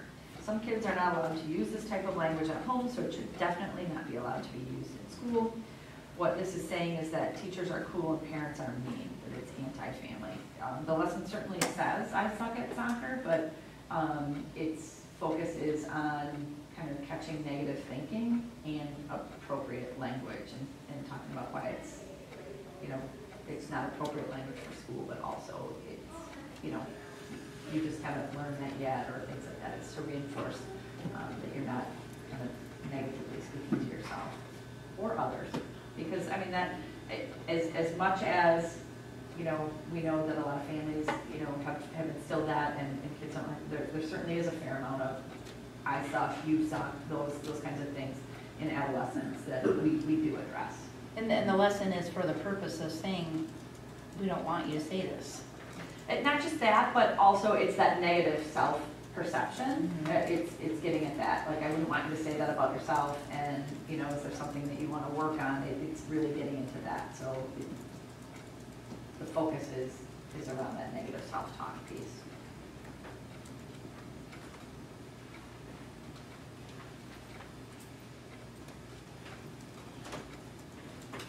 Any specific feedback around that? I don't, anything really, I mean, Nothing it's not my favorite word, but I know it's being said. And the fact that you're addressing, how that, I mean, that kid feels that way, and it came out his mouth, it probably didn't go through all the parts of the brain Yeah. when he said it, and to bring up his confidence, if that's what the lesson is, I think it's appropriate for that age. Right, and I think that, too, like you said, it gives you an opportunity to reinforce appropriate language, not just the concept of that, but, you know, sometimes, you know, kids would even at that age question, well, it's not a swear word. It's like, well, you know, no, it's not okay. It's different environments, different words, and even if you're using that, you know, elsewhere, like, it's not appropriate for this setting either. So I think reinforcing that piece, because like you said, many families don't allow that in their home. So making sure we're catching that reinforcement there, if that prevails. So you have no right ever to make parents look bad or look like bad guys ever. Noting the lesson does just that in its Unit 3, Lesson 15, and again, noting that it's anti-family. So the lesson is presenting two scenarios to interaction between Maddox and his dad. They get into a fight, Maddox loses his phone privileges, it's highlighting the connection again between thoughts and feelings, and it provides students two considerations. Maddox could be angry about the fight and think this is unfair, or he could be feeling guilty and think I shouldn't have called my dad a name. The second version results in Maddox apologizing to his dad. So it's, you know, kind of thinking in that moment. Again, the perception is that this is somehow anti-family because it's a family situation versus a school one. It does result in the child apologizing for their behavior and understanding and making those connections. But again, just showing that it's a family situation and somehow framing the father in an unflattering light. I think it's how I actually like this. It's how you perceive it. You could also perceive this as it's reinforcing that the parents are the most in charge, the most responsible for their child, and the parents are the ones that are responsible for the phone, and you do lose. I like hearing about a parent that takes away phone privileges from a child that is saying, you know, calling their parent names. To me, that sounds like good parenting, and I don't think that reflects poorly on the parent. If anything, another way to look at it is that it's actually celebrating good parenting. So I'm gonna totally agree with you. I feel like I could cross out the name Maddox and insert a different name in here. Because I feel like Maddox? this has happened in my household. And I I don't think it's anti-family, I think it shows that I'm a good parent, at least that's what I tell myself. So I guess my thoughts are like, I agree with Tani, like, I feel like this is a real situation that's happening nowadays. And I don't think it makes the dad look bad, I think it makes him look like he's in charge and has control of his family environment. I guess on the flip side, if we wanna not talk about something at home, we insert some sort of school situation here, if this is something that's really You can write one for your review. And the next one is connected because it's a wrap-up activity and immediately preceding. This was a fight with a parent, so that's what's freshest in their mind. They will answer what upsets you with something that a parent did. It's leading, it's not a real question that will get any other answer, and it's perceived as anti-family. So again, is there an alternate scenario or that space between that? So that's not the intent, is to make that connection in there. So either I guess I would just say if reframing like that wrap-up we keep or- this Maddox example, maybe we present a school example, and then that might get the Sure. student thinking multiple different avenues of their life. an alternate. Or a in those sports pieces so that's example, not or, proceeding. sure. I also think the fact that Maddox apologized is, that's good parenting too. Well, and I'm kind of afraid to bring it back to a school situation because then it might give the impression that we're too school focused. And that That's everything true. happens in school and, I mean, I feel like we're kind of caught between a rock and a hard place here. So look at something that might be in addition and end with the school so that there's space in between any, and then we can revisit the reflection to see the intent, the purpose, is it I necessary? mean, I don't like to get rid of this, I think this is a great real world example that's happening right now. I'm just saying if we Flesh feel that out like we somewhere. need to present an alternate example And when that goes with it. when my kids are all adults now, but when they were younger, I actually liked it when they told me that they heard about other kids losing their phone privileges and I'm like, yeah, that's, that to me, it's like, oh, those are kids who are being parented and those are kids I'm okay with my kids playing with and yeah, that can happen if you misbehave and Okay, we'll look at, kind of, do we want to round it up with an example? We can frame something there. The next Unit 3, Lesson 15 concern states, we often say I feel when we actually mean I think. This is absolute garbage to tell children. Do you really want to teach them that their feelings don't matter? No. So there is no outward statement that says feelings do not matter. The message or lesson is that feelings can impact thinking, and then thinking impacts our behaviors and actions. The lesson focuses on making students aware of how they think in response to certain emotions, with the intent of learning how to manage their emotions, especially strong ones, in a socially expected manner. So again, the intent is just,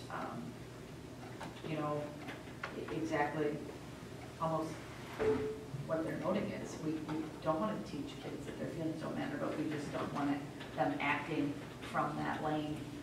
We want them to be thinking about their actions and, again, reinforcing that sense of control for their own behavior, their own actions and their choices, and reinforcing what's socially accepted and appropriate for school settings. So, but we reviewed it, and there was not a statement that made that direct match or correlation.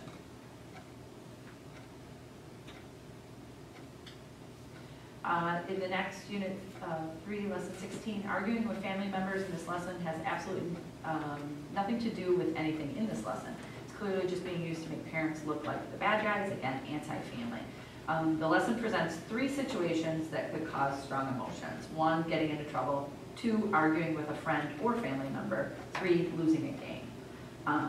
So family members could include siblings as well. It doesn't note that it's a parent, and sibling age is generally what you see in adolescence. It's pretty common for that. So again, there are 3 specific scenarios. One of them talks about a family or friend, and it doesn't note parents specifically. We can, okay. Unit 3, lesson 18, there's a video. The first video says people are hardwired for negativity, completely feeding into critical race theory that we are inherently racist, which is wrong. Babies are happy and smile, and children play and laugh. It's not being hardwired for negativity. To change a mind, to stop being so negative if they happen to be a negative child or need cognitive therapy from a licensed therapist, not a teacher or a school counselor. The second video, specifically the video is about positive talk, but never once does it mention hard work, determination, which is much more vital aspect of being successful. This is what parents teach their children at home. You are not allowed to contradict our values and beliefs. Also, in this video, Dad was making negative comments about the mom. You cannot teach these things about being anti-family. The kids will get negative feelings about their parents. The boy in this video should be saying how to get help then, not how he ignored his parents' fight by saying a calming phrase. He needs to call the police if Dad's verbally abusing his mom, and he needs to trust the police. Again, anti-authority, anti-family. In the lesson, when you look at that, and I think this is one you want to dig in deep to, the lesson does describe negativity bias. So the facts that sometimes brains are hardwired that way. There isn't a reference to race or racism in here. It also presents that positivity bias and that individuals have the ability to change negative bias into positive one. So the lesson's reinforcing that control over your own thoughts and feelings. So you might want to do a more in-depth review of that lesson to see if how they're framing that sometimes you're thinking negatively about something, and again, that ownership is you are in control of you, and how to shift that to positive thinking. So I would suggest kind of digging into that one and seeing if you recommend removal, if it's alignment, if it's just supplementary, or it needs to be shifted in some way. Okay, I can't recall these ones, so I. Yeah, and it's really complex, and there's 2 videos, so I think just Okay, taking a look at it through that lens okay. is important. The next is, I'm noticing a lot of red, angry faces in most lessons on second step. Native Americans go to these schools. This is extremely insensitive. Any red face needs to be removed because it's racist.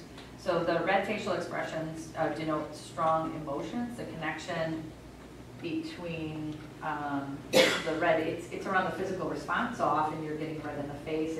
It's focusing on that. Nowhere is it reinforced any connection around the Native American. We don't note kids like that or have that. So in the shape is an emoji. You can see it. It's not taking into light anything like that. It's more around understanding the physical response that your body might have. Again, red face, frustration, those kinds of things, and feeling that and what that looks like. To be mad. So again, there's no intent on our part to try and create a connection in a young mind around that meaning something other than those things. I agree with that. I agree too. The question in that next lesson is, do you go to an adult for help, yes or no? This should not be a question. This should be a statement that you go to your parents for help. Again, the lesson is talking about minor and major conflicts. And it's attempting to reinforce that minor conflicts are ones that students can manage without adult support, but major conflicts require support. It doesn't reinforce or saying that you should not seek adult support in any way. It's actually encouraging independence, problem solving, and reassurance on minor situations, and then reassuring students that even though you're in middle school, you can solve a lot of things independently. Some require adult support. Again, that's that reinforcement of who's an adult, it's not just school, it's family members, it's trusted adults, it's all of those things. I think that's our reinforcement piece. I liked the lesson around minor versus major conflicts. I think sometimes it's easy for kids this age, well, and even adults, I guess, to not be able to distinguish between the two. I also think teaching your young adult, your tween or whatever, to address these minor conflicts on their own is advocating for themselves and really teaching them skills on how to deal with conflict. So I like that, and I like that you are saying, but I'm here for you for the major things, or if the strategies don't work on the minor things, then I'm available, and I think this can be addressed with the trusted adult pretty. I think this is very age appropriate. And I think that's just that reinforcement that there's a whole wide range, and again, it's okay to seek assistance and help and reinforce. And I think this is totally applicable to a school environment. When my kid is, I got this grade on a test and I don't, well, you go talk to the teacher. That's not a major conflict for me to deal with. So I think this is really appropriate at this age. Okay. And then next, in lesson 21 is, never once does it say, pray to God. So this lesson is anti-family, anti-religious. These are issues to be discussed at home. You have no right to teach kids these things while they learn something different at home. It's not your place to teach my children values and beliefs. And again, we do want that to, be reinforced at home in those pieces. The lesson is intending to teach emotional management strategies. And although praying to God might be a strategy that a family encourages at home to support emotional management, it's not listed on the slide that's presented. The strategies on the slide specifically include non-religious in nature ones. Again, we don't cross over into those beliefs. We wouldn't want to do that. They include walking away, counting, slow breathing, and reframing. Can you scroll down? Oh, I'm sorry. Yeah. Reframing unhelpful thoughts and positive talk. So that's what's included. I wouldn't want teachers to add, you should pray to God as suggested. I think that's just something where in communication to families, we talk about and say, these are some strategies. And if you have strategies, they might include something religious, that's something for you to absolutely honor, reinforce, and kids would have that opportunity at school if they need to, step away, take a quiet time to do that, so. No, I That's totally somehow agree. we can kind of reinforce. We're here to serve all families regardless of religion. But that's a strategy that can be used at home. So, and I think that goes back to some of that leading parent communication of how, if that's a strategy for in the home, yep, and then, if kids want to utilize that strategy at school, absolutely. And how to create space for them to do that. What about adding, taking time to reflect or meditate, or just add that to the list of, that can be Well, I think that. time to do that. Yeah, that positive self-talk or that thinking and just taking a moment to think, again, maybe some leading communication with families around, hey, think about what those strategies are, what you promote, what you value, what you would like to see your kids reinforce, because we'll certainly, we're not gonna dictate to kids, Right. what they need to do, but making sure that they know what those strategies are for your family, and how they can access them and use them at school too. Yeah, prompt the parents to talk. Yeah, to their have that kids about that. conversation and, let's know so your kids can draw upon those strategies, in any setting, whether they're at school, home, in the community, so. The next one is, they need to tell adults. This is never mentioned in this activity. Take a look at the TV show 13 Reasons Why. They kept parents in the dark and the girl killed herself. Again, that's a television show, that's not something that's used in, it's just making a reference. So the connection's unclear. There wasn't a reference in the materials that would connect to that specific. Again, we don't talk about 13 Reasons Why. We don't talk about that. in here. The scenario specifically is a friend posted an unflattering photo of another friend on social media, and the child was embarrassed. The question is related to how the friend should respond to that situation. And when you say unflattering, That that could be doesn't, anything, it does not it note, doesn't, okay, and it doesn't give you a picture, that's Okay. up to you. It could be, you know, I didn't like your hair that day, whatever. So it was just talking through how to respond. And again, I think that some of those opening lessons around reinforcing, always have conversations with trusted adults, yeah. you know, so those are leading pieces. So while, I think This this one- scenario is applicable to, yeah, current day.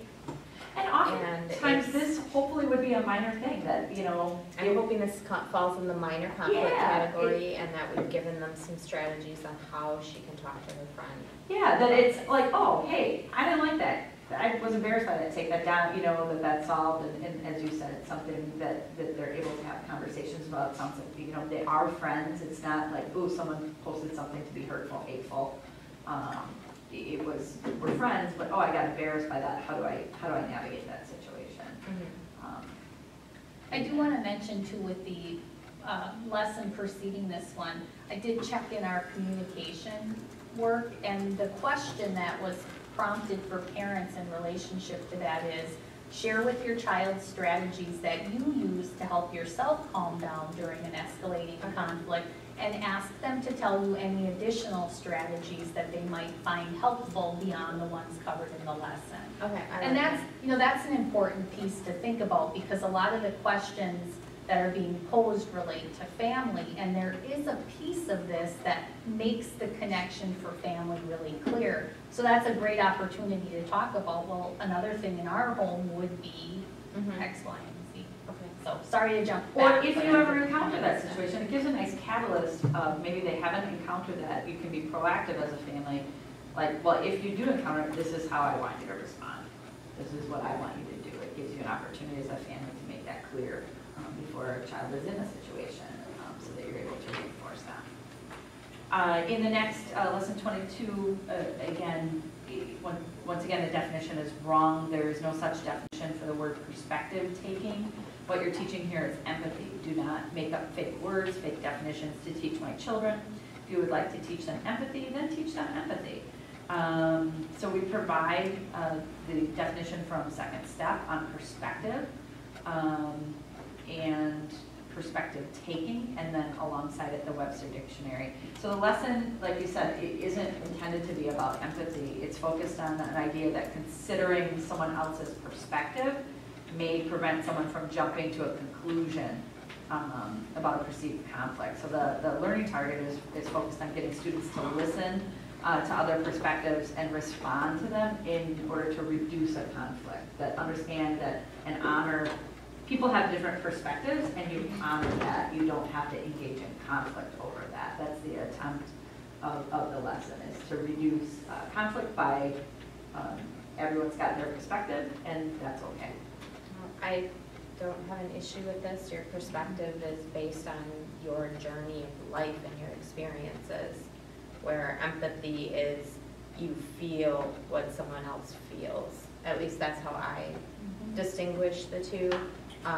And I think learning how someone's perspective might be different from yours because of what they've been through is important in building relationships throughout your life. And I hear point of view more often yeah, in my world, but I think that's the same thing, just said a different way. And I think it is important to, and it is age appropriate for kids to start understanding that my point of view is not necessarily the same as another person's point of view, and to take other points of view into consideration when processing a situation is important. Yeah, and like you said, to just be able to have two different points of view, and that's okay. You know, and reinforcing that almost, you know, I think leading into that, making sure that, you know, that's an opportunity to reinforce family values, beliefs, et cetera. And we want school to be a safe place for people to express their beliefs, their thoughts, and not be subject to, And you know.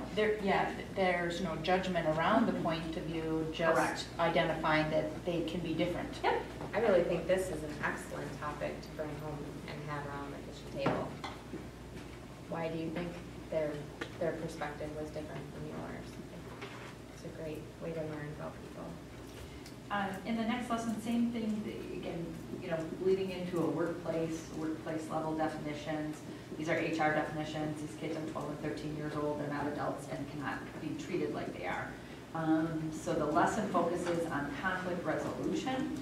So certainly conflict resolution is helpful in a workplace, but conflicts occur in all aspects of life, including our schools, any kind of social experience, their family, the community, you know, that can happen.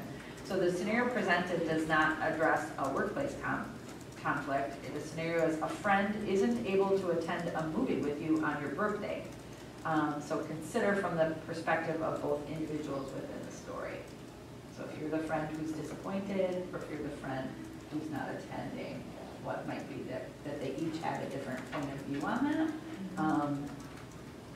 You know, I think it's a relatively benign example. Yeah. Yeah, and I did this one too, and it was like, they always attended on their birthday, so why was it different this year? And he was trying to navigate how to not be mad and ask the right questions. Well, and even to have a conversation instead of just making assumptions that, oh, it's because they don't like me anymore, or, you know, going to a negative place, ask for clarification, and maybe there's a reasonable explanation. Yeah, and I think it's trying to reinforce that piece of the two perspectives here, two different points of view. What are those reasons, instead of, as you said, jumping to conclusions, or just, well, you're automatically wrong for what you are choosing to do. So, the next one is a warm-up. It has a list where the person writes boy for how he identifies. This is getting into sexual identity, which my child will not participate in. It's a religious topic that some households do not agree with. You're not allowed to teach these values which go against parents that believe boy or girl are assigned at birth. So there's an identity map for a student whose name is Alex, and he identifies multiple aspects of identity, including gender. So examples of aspects that make up identity can include culture, family, gender, interests, personality, race, religion, goals, skills, values. There's no discussion in the lesson around gender identity. There's not doing that. It was just showing a sample of a completed one. And again, the next one goes into identifying people who identify as. Starts with race, which is fine, and changes into sexual preference. You cannot teach this because it's religiously taught at home and church. You cannot try to alter what my child's beliefs are. Again, that video in conjunction with that includes many different people making statements, I am, based on various aspects of identity. That they might include gender, race, skills, family role, values. One individual does refer to themselves and say, I am gay in that video. So the identity map, I mean, Can you scroll? Yeah, actually, So you can see it, because these three are kind of a package. So the next one is saying this asks for children's genders. You're not allowed to teach this.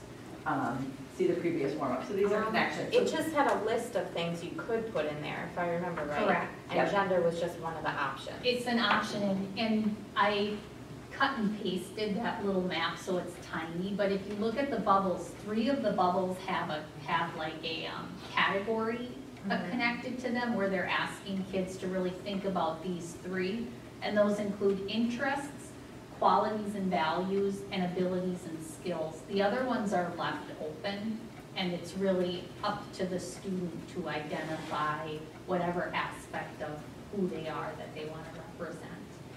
And they're not required to fill all of the bubbles either. I mean, there's no expectation that they complete the entire map. And again, this is one of those the other piece is then having to share it and make sure this is something that kids would That do lives for with them. themselves, lives with them around identifying their interest in pieces. So it's not the intent to get kids thinking about their own identity through a sexual lens or anything like that. It was just giving examples of, and again, the specific focus then is around interests, reinforcing your own values and those pieces, not pushing someone else's external values on the child, but again, that activity was to just understand that everyone's unique and different, and honoring that piece, to think about some of those things, and for yourself. So again, the concern is around any mention around sexuality, gender orientation, that it's somehow reinforcing something different that people might believe in the home, or giving kids an opportunity to think about something differently is of concern there. I agree that that's not the intent of this exercise.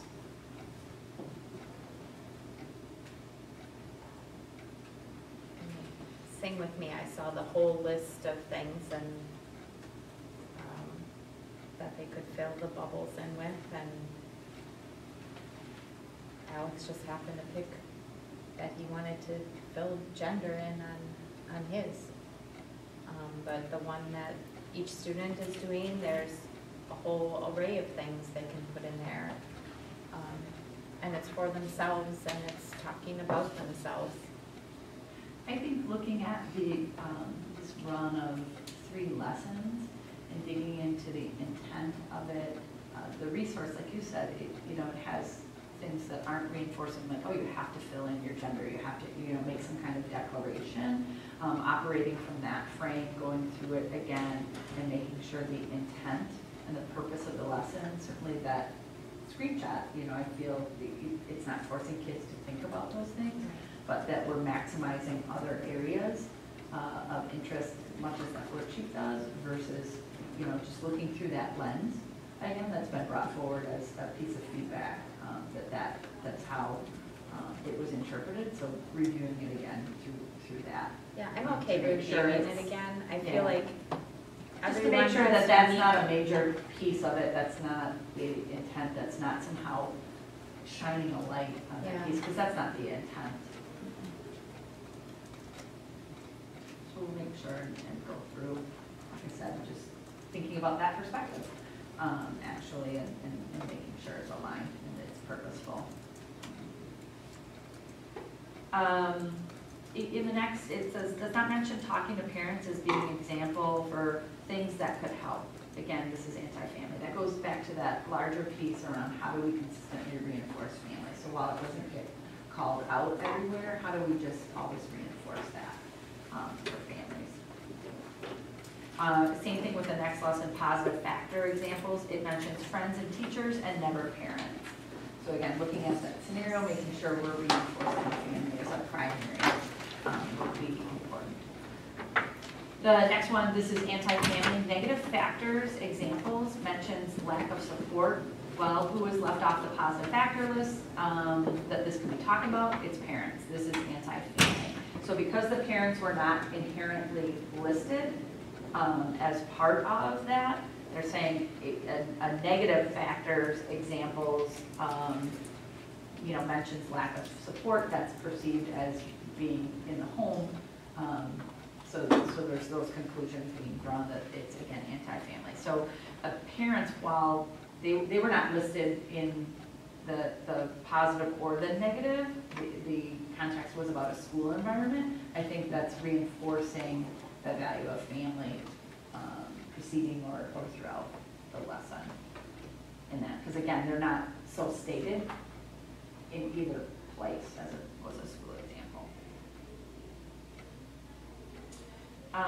In the next, in the review, it said we identified people who can help us pursue other interests. But remember, parents were never on that list. So again, it's anti-family. It's just going back because we didn't, the material doesn't so state parents or family. So I think that's something that can be easily rectified. Again, and that, making sure that, families we can be wide-ranging or, you know, are included in that. The identity map says man, boxed in, because that didn't change. This is anti-religious because I believe gender is not able to change. You cannot contradict what I teach my children at home. So there's a box, and man is in the box because it's an aspect that didn't change. It actually reinforces that that wasn't a changed piece, and it was, in that lesson, it was just talking about the globe. It was, the child did a identity map now and then kind of predicted forward to his 10-year in the future self and identified potentially which aspects of their identity may have changed. And in the second one, they were asked to go back and draw a circle around the things that changed and a box around the things that did not change. And so there was a box around the fact that he was male or a man. Because that was an aspect of the identity that did not change. And so I think the intent is future thinking, goal setting. I think it's an easy one to create a different connection lesson, because the intent is really to know that you can, you know, you've got, it's almost reinforcing, you know, family values, those kinds of things. You will be are going to be unwavering through that. So I think it's an easy one to recommend to either revise or remove, because it's thinking long term, it's making some connections. I don't want to make all connections here to what the intent is. Well, and identify that things, they can change, like I can change my level of education, I Ooh, can yeah. change. It's more, what do you want to be when you grow up, Yeah. versus Yeah. that kind of thing. So we can either revise that to be more consistent with that thinking, you know, what goals do you want to pursue, Yeah, yeah. versus those aspects. In the next, it clearly states his roadblocks were not always having support of my parents. This is anti-family, directly linked to lesson 6. Then states, I'll study to be a teacher to make my parents happy. So if he's a teacher, then he's perfect. Absolutely not happening. Do not teach this brainwashing to my child. So in the scenario, the student wanted to be a musician and identified 2 roadblocks. So remember, we always talked about internal or external roadblocks before. There's a different example, so this is a new scenario. Not having enough money, not always having the support of my parents. So again, the child is saying they want to be a musician. The character indicates that he studied to become a music teacher in college as a way of using music and ensuring an income, which would illustrate for his parents that he could provide for himself. The lack of support may have been tied to wanting to have, you know, having a source of income. It could be for a variety of reasons. So again, the intent is to not make the child a teacher. It was just talking about kind of those future goals. What do you want to do? What might be roadblocks? What are those planning pieces to that? So. Yeah, I can see how this could be. It was really, there are a lot of people in society that think pursuing music as a career is not a wise, you know, career choice. Yeah, I don't know if this is the best example, Right. just because. Yeah, so we can, I think we should review, look at removing this, creating an alternate example, look at something that, you know, like you said, we can have other more clear internal, external roadblocks or problem solving to persist that. We can look around for something. Listed under social factors, which is defined by second step as common beliefs, attitudes, behaviors of a particular group or community, are power and privilege. Bullying is accepted, stereotypes and assumptions. This is obviously teaching critical race theory and white privilege. This does not belong in our schools. So in lessons 10 and 11, they focus on social factors and environmental factors that would contribute to bullying. Bullying is defined as, you know, and we've gone through that definition, it's consistent with the definition in second step. Both definitions acknowledge that bullying happens when there's an imbalance in power. At no point is it stating white privilege overtly, any of those pieces. So I think it goes back to, again, we said that connotation around power, privilege, et cetera, in the defined terms. So, and the next one is around speaking up and starting movement. So it's talking about this is brainwashing and indoctrination of minors. This will not be taught. So the lesson recommended for removal. This was one we recommended for Yeah. removal Yeah, earlier yeah. on. So when we talk about that theme of like when it goes outside of yourself and creating a movement which could be construed as protest or construed as that, you know, those were easy to remove our focus here on individual students. So we would just remove that. And that's lesson 11. I think that's a good idea. Yeah, and a lot And of then the 10, closing that was how we did that. can we look at again? I can't recall what that looks like. Can we have that for review? Again, the next, the concern was it teaches students to request policy change and what disruption strategies are, and what disruption in action looks like. No, you're not allowed to turn my child into a protester. This is brainwashing students into thinking policies need to be changed or it's okay for them to be disruptors. So the references about change in that lesson were directly aligned to stopping bullying, so disrupting bullying when it happens and changing kind of policies to keep kids safe from bullying. So that is the context. And it actually connects back to like the social factors and environmental factors and talks about things like, you know, if there's an area in your school that isn't well supervised, maybe your building supervisors are missing a stairway and you're recognizing that that's a place where kids have been mistreated or bullied, that the intent would be, how do you disrupt that? How do you bring that back and ask for change? I get that. Can we include that in the review with the social Yeah. factors one? I think it still is, I'd like to focus more on what personal responsibility kids can take on themselves being kind and respectful and not focus on things that like, let's ask somebody else to do this for us. Requesting policy change, that even if that is intended to be benign, that still goes to somebody else is gonna be in charge of that, not me. And I would rather the human development and character development and just personal growth be about things you can control yourself. And I think too, sometimes the word policy can bring a political connotation. Yeah. Automatically, that just isn't intended to be there. Correct. It's too easy to miss yeah. Again, that next one is about being a disruptor, remove the whole It's lesson. the same lesson. Yeah, it's just getting into that same strand, Yeah. so looking at that as a package. And again, that next one is that stand up for change. It's, you know, how can you do something beyond yourself? We recommended all those for removal Yeah. throughout, Okay. yeah. Okay, good. Thank you. All the kids that discussed what they feel like when stressed, the only actual examples given by kids in the video about what stresses them out was their home. Again, this is anti-family. So the video is focusing on how someone feels, how their bodies feel when they're stressed, and it's talking about physical symptoms or feelings. There's a variety of students shares how their body feels when they're under stress. One girl specifically makes a statement, I feel like I have a heavy backpack. I don't know if that makes sense, but it feels like I'm carrying it around everywhere.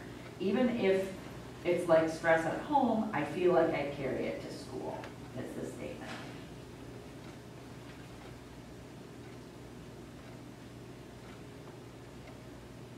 I don't inherently have a problem with this. I guess, well, this is a different unit, okay. The other ones that were removal were unit 2, Yeah. right? Okay, Yeah. so I was trying to think of the flow, Yeah. if we were chunking out a bunch and, I like that it can validate, I mean, kids can have stressors, you know, they're kid level stressors, but they're still stressors, and I think it's okay for kids to, it does lighten it does help a kid who feels stressed to realize they're not alone in that. You know, they don't have to necessarily share their own stress factors in their life, but I'm okay with just being acknowledged that, you know, yeah, you have to manage your time and identify and prioritize, you know, your homework and spending time with your family and that sort of stuff. I mean, that's, I don't recall two, but I just know that there's multiple kids in the video. So this is not a video that only portrays that one statement, which could lead to a perception that all stress is coming from the home. That's not the intent. Right. It's trying to acknowledge the nuances of it and what that feels like. And most of, I mean, they're really focusing on kind of physically what does stress feel like in my body. So it's a series of kids making a statement about what it feels like. I think this feels realistic. She's putting Yeah. into words how she feels, and it's very casual sounding, you know, that even if like stress at home, like she could have said it, you So know, if you- even if like stress from Wherever, yeah. swimming or, I think in the next lessons where you analyze where does stress come from, again, that's being perceived as anti-family. The video asks, the answer that the video gives is home. Having to do chores, too much homework, pressure to be perfect from parents, mom telling me to do chores, dad has a bad day at work, he stresses me out, an only child, family puts too much pressure on me, have to please parents, all examples kids in the video gave. This is anti-family and needs removal. So in that, the list of student responses, there's chores, pressure to do the best you can on homework, a basketball tournament, friends that I can't see all the time, virtual classes are hard for me to grasp, small things like my mom telling me to finish a chore when I have a lot of homework, death of a friend that I've upset when my dad has a bad day at work and is in a bad mood and he doesn't want to socialize. I'm an only child, I have a lot of pressure because I want to do well for my family. At home, my stress is trying to please my parents, and at school, I try and please everyone. So those were the statements and themes presented. So I think it's giving a wide range. Again, trying not to isolate stress as a connection only made to the home or family in some way. And then, I think this is, I mean, it's hitting a wide range of a student's life, so I feel Yeah. like this is an appropriate response to what kids can be involved in and what they're actually stressing about. and I think the next one, it's trying to give an example. There's a stressors template that you see, and it gives examples, school, and it's got those examples filled in, homework, home, you know, family illness, social, can't read that, mean posts. Yeah. And world, it talks about climate change. So specifically, and those are examples in the template, the concern is what do I do to help control the climate? This is propaganda and part of a liberal agenda. There is no climate change. You will not be teaching my children about it. This is a political issue that will you not brainwash my child with? And I think that you can simply remove those examples and just, you know, like you said, not pre-fill those. And because the intent is to show like stressors can come from all different domains, not, again, reinforcing not just home. They might not have an example for any of those or one of those. It's just something for the kids to do, again, self-reflection, nothing that they have to share around, you know, do you have stress, thinking about it, so that they can manage that. I like having the boxes because it gives students, I don't know, to be able to think about where their stresses are and. But taking out the examples. Yes. Yep. The next conditions of the words in this lesson are incorrect. Distress is not a threatening form of stress. Distress is defined as unhappiness or pain, suffering that affect the mind and body. Are you trying to brainwash my children with fake definitions? So again, that recurring theme of where things are getting defined, how they're being defined. So second step definition that they share is negative, threatening form of stress. So the definition provided above is unhappiness or pain and suffering that affects the body or mind. So suffering that impacts one's mind is stress. So it's just the nuances of language there. More threatening doesn't necessarily mean physical threat. It can be just, that the word threatening is probably the word of concern in the definition, and that in itself needs a sub definition. Well, also, like, not all stress is bad. A lot of people do their best Best work. under stress. Yep. So the lesson actually does talk about that, and I think the term used is eustress. So Yeah. it shows there's distress that has a negative impact, and then there's also stressors that can be positive or more euphoric, and that's when you get tons of work done. So it does give The both hard of those, goals. yeah. Just trying to teach the nuances between those. Right. Yeah, I think there's a connotation nowadays, it seems that stress is bad. It's not all bad, that's how we grow and learn how to react. And that's what this lesson And is. that's what this is about, bad stress. Well, to navigate, when you think of child stress, you hope that it's just developmentally appropriate, things like, I have to give a speech in class. And that, how do I navigate that? How do I feel and how do I get through that in a positive way? Those kinds of aspects. So the intent is around navigating situations that would be real to an adolescent child in that. So we can take a look at that language, look through that kind of perspective. And see if that's reinforcing, just as you said, that negative aspect, or look around the context of that word threat. But just a closer look on that. The next is, this reframing is actually called cognitive behavioral therapy. It can be extremely dangerous for an untrained person to be teaching this. I know because I'm a therapist, parents pay therapists to teach this to their kids, and you could very easily undo all the work your child's therapist is doing and damage a child. So reframing your thinking is a strategy where you look at a situation or thoughts from a different point of view, which again could help to manage stress. So cognitive behavioral therapy is a comprehensive approach to treat a variety of mental illnesses. And again, absolutely correct, that is with a trained therapist. A lot of times if a student is utilizing external therapy, you're usually working in conjunction with the family and the child, and you're understanding what that is so that you're not mindfully reinforcing. But these are two separate topics. We're not intending to cross over into cognitive behavioral therapy for a classroom level. So it's focusing on core principles, the correlation. There's a small component of cognitive behavioral therapy that talks about shifting thought distortions. So again, these two things, a general reframing is just a single simple strategy and not intended to be the same or mimicking cognitive behavioral therapy, which would be more intense therapeutic approach.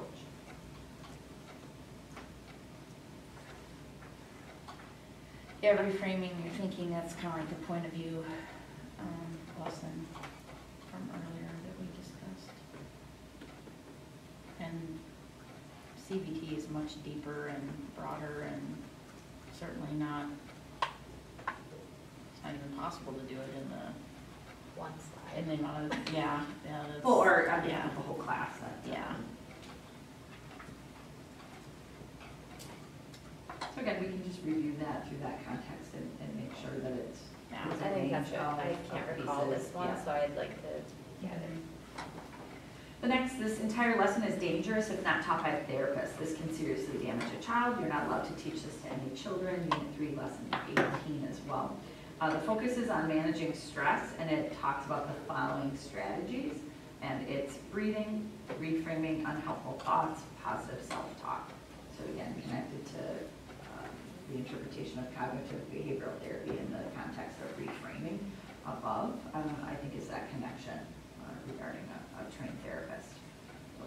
But again, the intent is to just give some strategies, not dictate a strategy to those. And so we can just. So those are look through listed it. as Those are the strategies that lists. could help you, not like step one, breathing, step two. Right, Okay. yep, these are some things you can choose from. Okay. Yeah, so we can, again, just looking through that lens to make sure it's just giving a range of strategies. Yeah, maybe that's a point where we can show more strategies than Yeah. what they reference in this particular Yeah. lesson. I think those three are enough strategies, and if we list too many, then that actually has the potential to be dangerous. So keeping it small, simple, Yeah. and just talking about these are options, Options. but this is not a have to. Yeah, And I like that. again, that connection to, you might have other family strategies that you use or things you've learned or tried. Yeah, And and you you don't use have those. to, and you, yeah, use those, you don't have to Use share those with ones, us. yeah, use those ones. So the next is a concern, John is stressed because he has to help with dinner and babysit his sister because his mom works. This is anti-family, undermining single parents. So John's stressed, and it notes specifically because he has a lot of homework. He has soccer practice every day. He has to help with dinner, and he babysits his younger sister on weekends when his mom works. So single parenting is an assumption here. It doesn't say that mom's a single parent. So again, it's giving less information. But it's just saying these are some of the stressors that John has, and it includes homeschool practice. It's got something kind of from each domain as an example. And I think it intentionally doesn't specify this is single parent, because the way it's written can fit into many different circumstances, and Right. that's the goal. I think any family with multiple, busy family, that's pretty typical. I don't see that as necessarily a negative,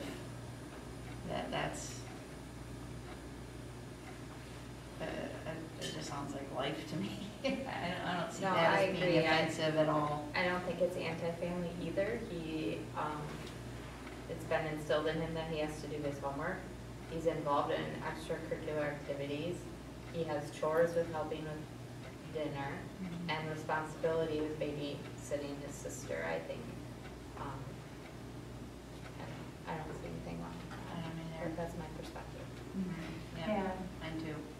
So, and the next one is talking about kids thinking about 4 things that stresses you out at home. This is not something my child's allowed to tell a stranger, let alone announce to a room of her peers. This is something she would work on with a therapist, not a teacher or even school counselor. This is anti-family, will not be taught to my child. So again, the question specifically, what are 4 things that cause you stress? Think of one for each category: home, school, social life, world, using that template. Students are not required to share their plan.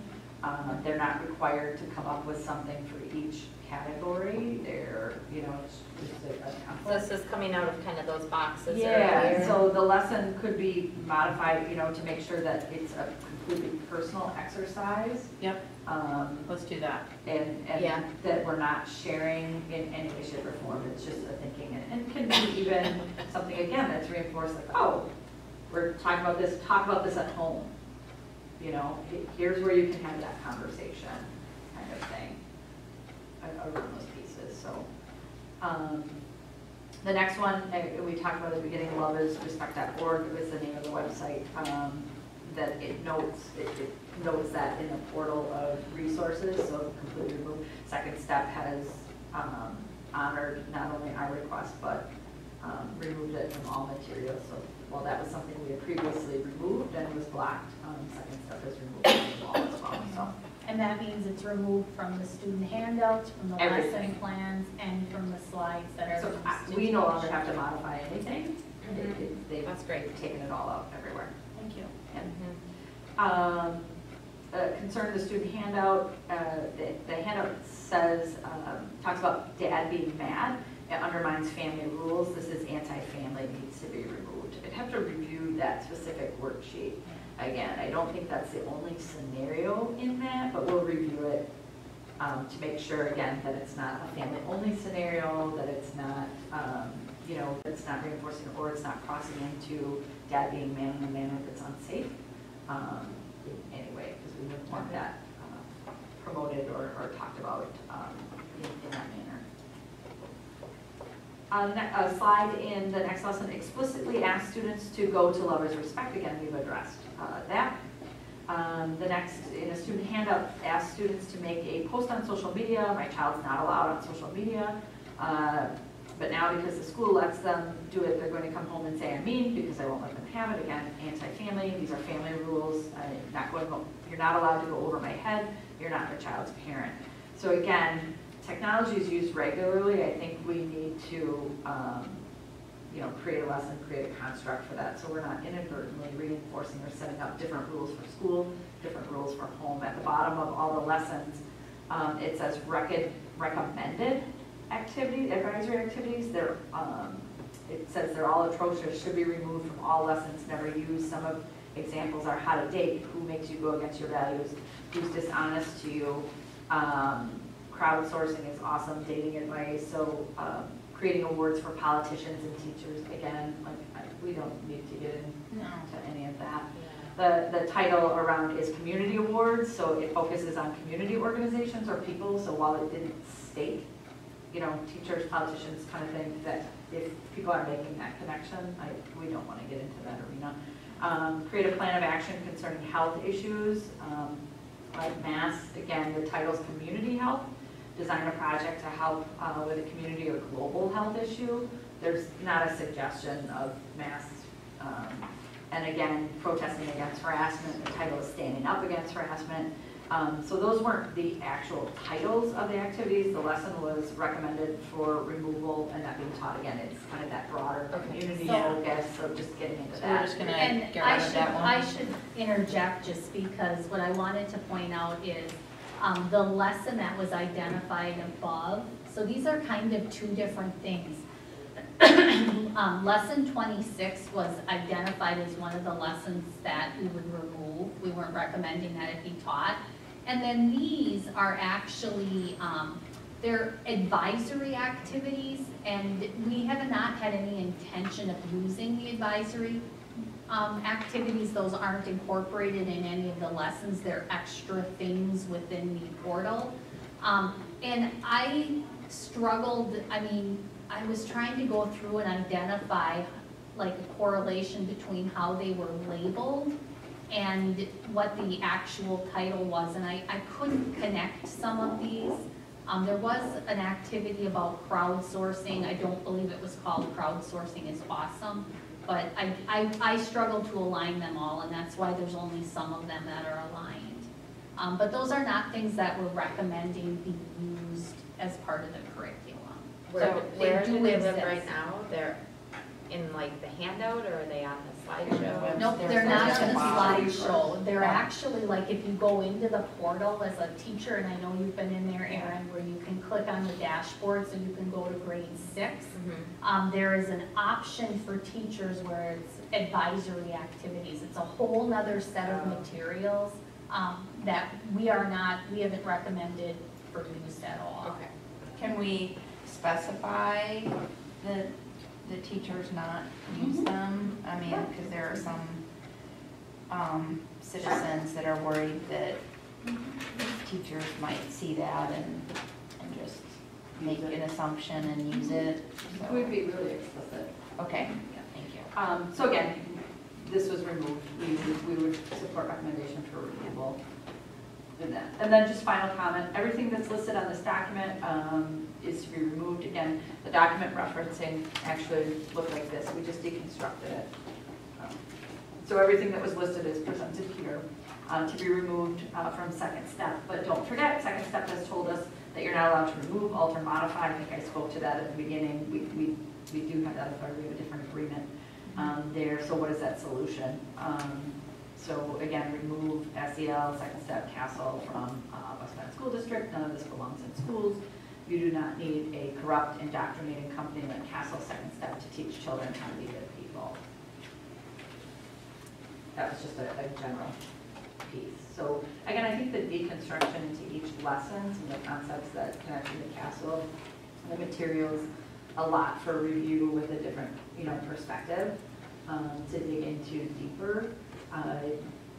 When you talk about timelines, next work, we do need a commitment to come forward to the full board for review. So I think making sure that they review the videotape of this meeting. Usually takes us a couple of days. We tape our own. It's not a live stream through community TV. That will get posted. Making sure that all of our board members watch and view the committee prior to the board meeting, which is October 11th, where we talk through, these were the concerns, these were those pieces. We can, in the interim between that, do some of the more in-depth review that we talked about, some of the questions we talked about. We can deconstruct it to be a little more clear, like, yep, total removal for these because we're all in agreement on that. So we're setting aside those for a removal. Then the review, revise, and have a more in-depth discussion with board members. Again, making sure in the interim, I'm pushing out something to our families, posting it on the website so that they can see the depth of the concerns and feedback that was presented and gathered, because if there's something in their mind that's missing, that we're in attention to that. Because again, not hearing or seeing too many things for 4K through 6th grade. Because then we can, again, we'll be going forward to the full board October 11th. We'll get a sense with discussion then with your peers around, is there readiness to move on a part of it?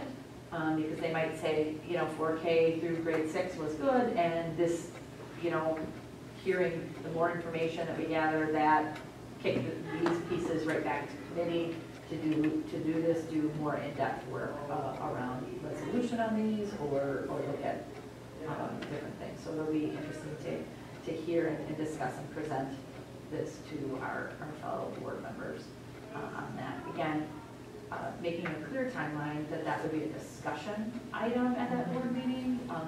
Even if this team feels that there's readiness for certain parts to be approved, that's something that should come forward to the full board for full discussion with no action slated on any piece until the October 25th meeting.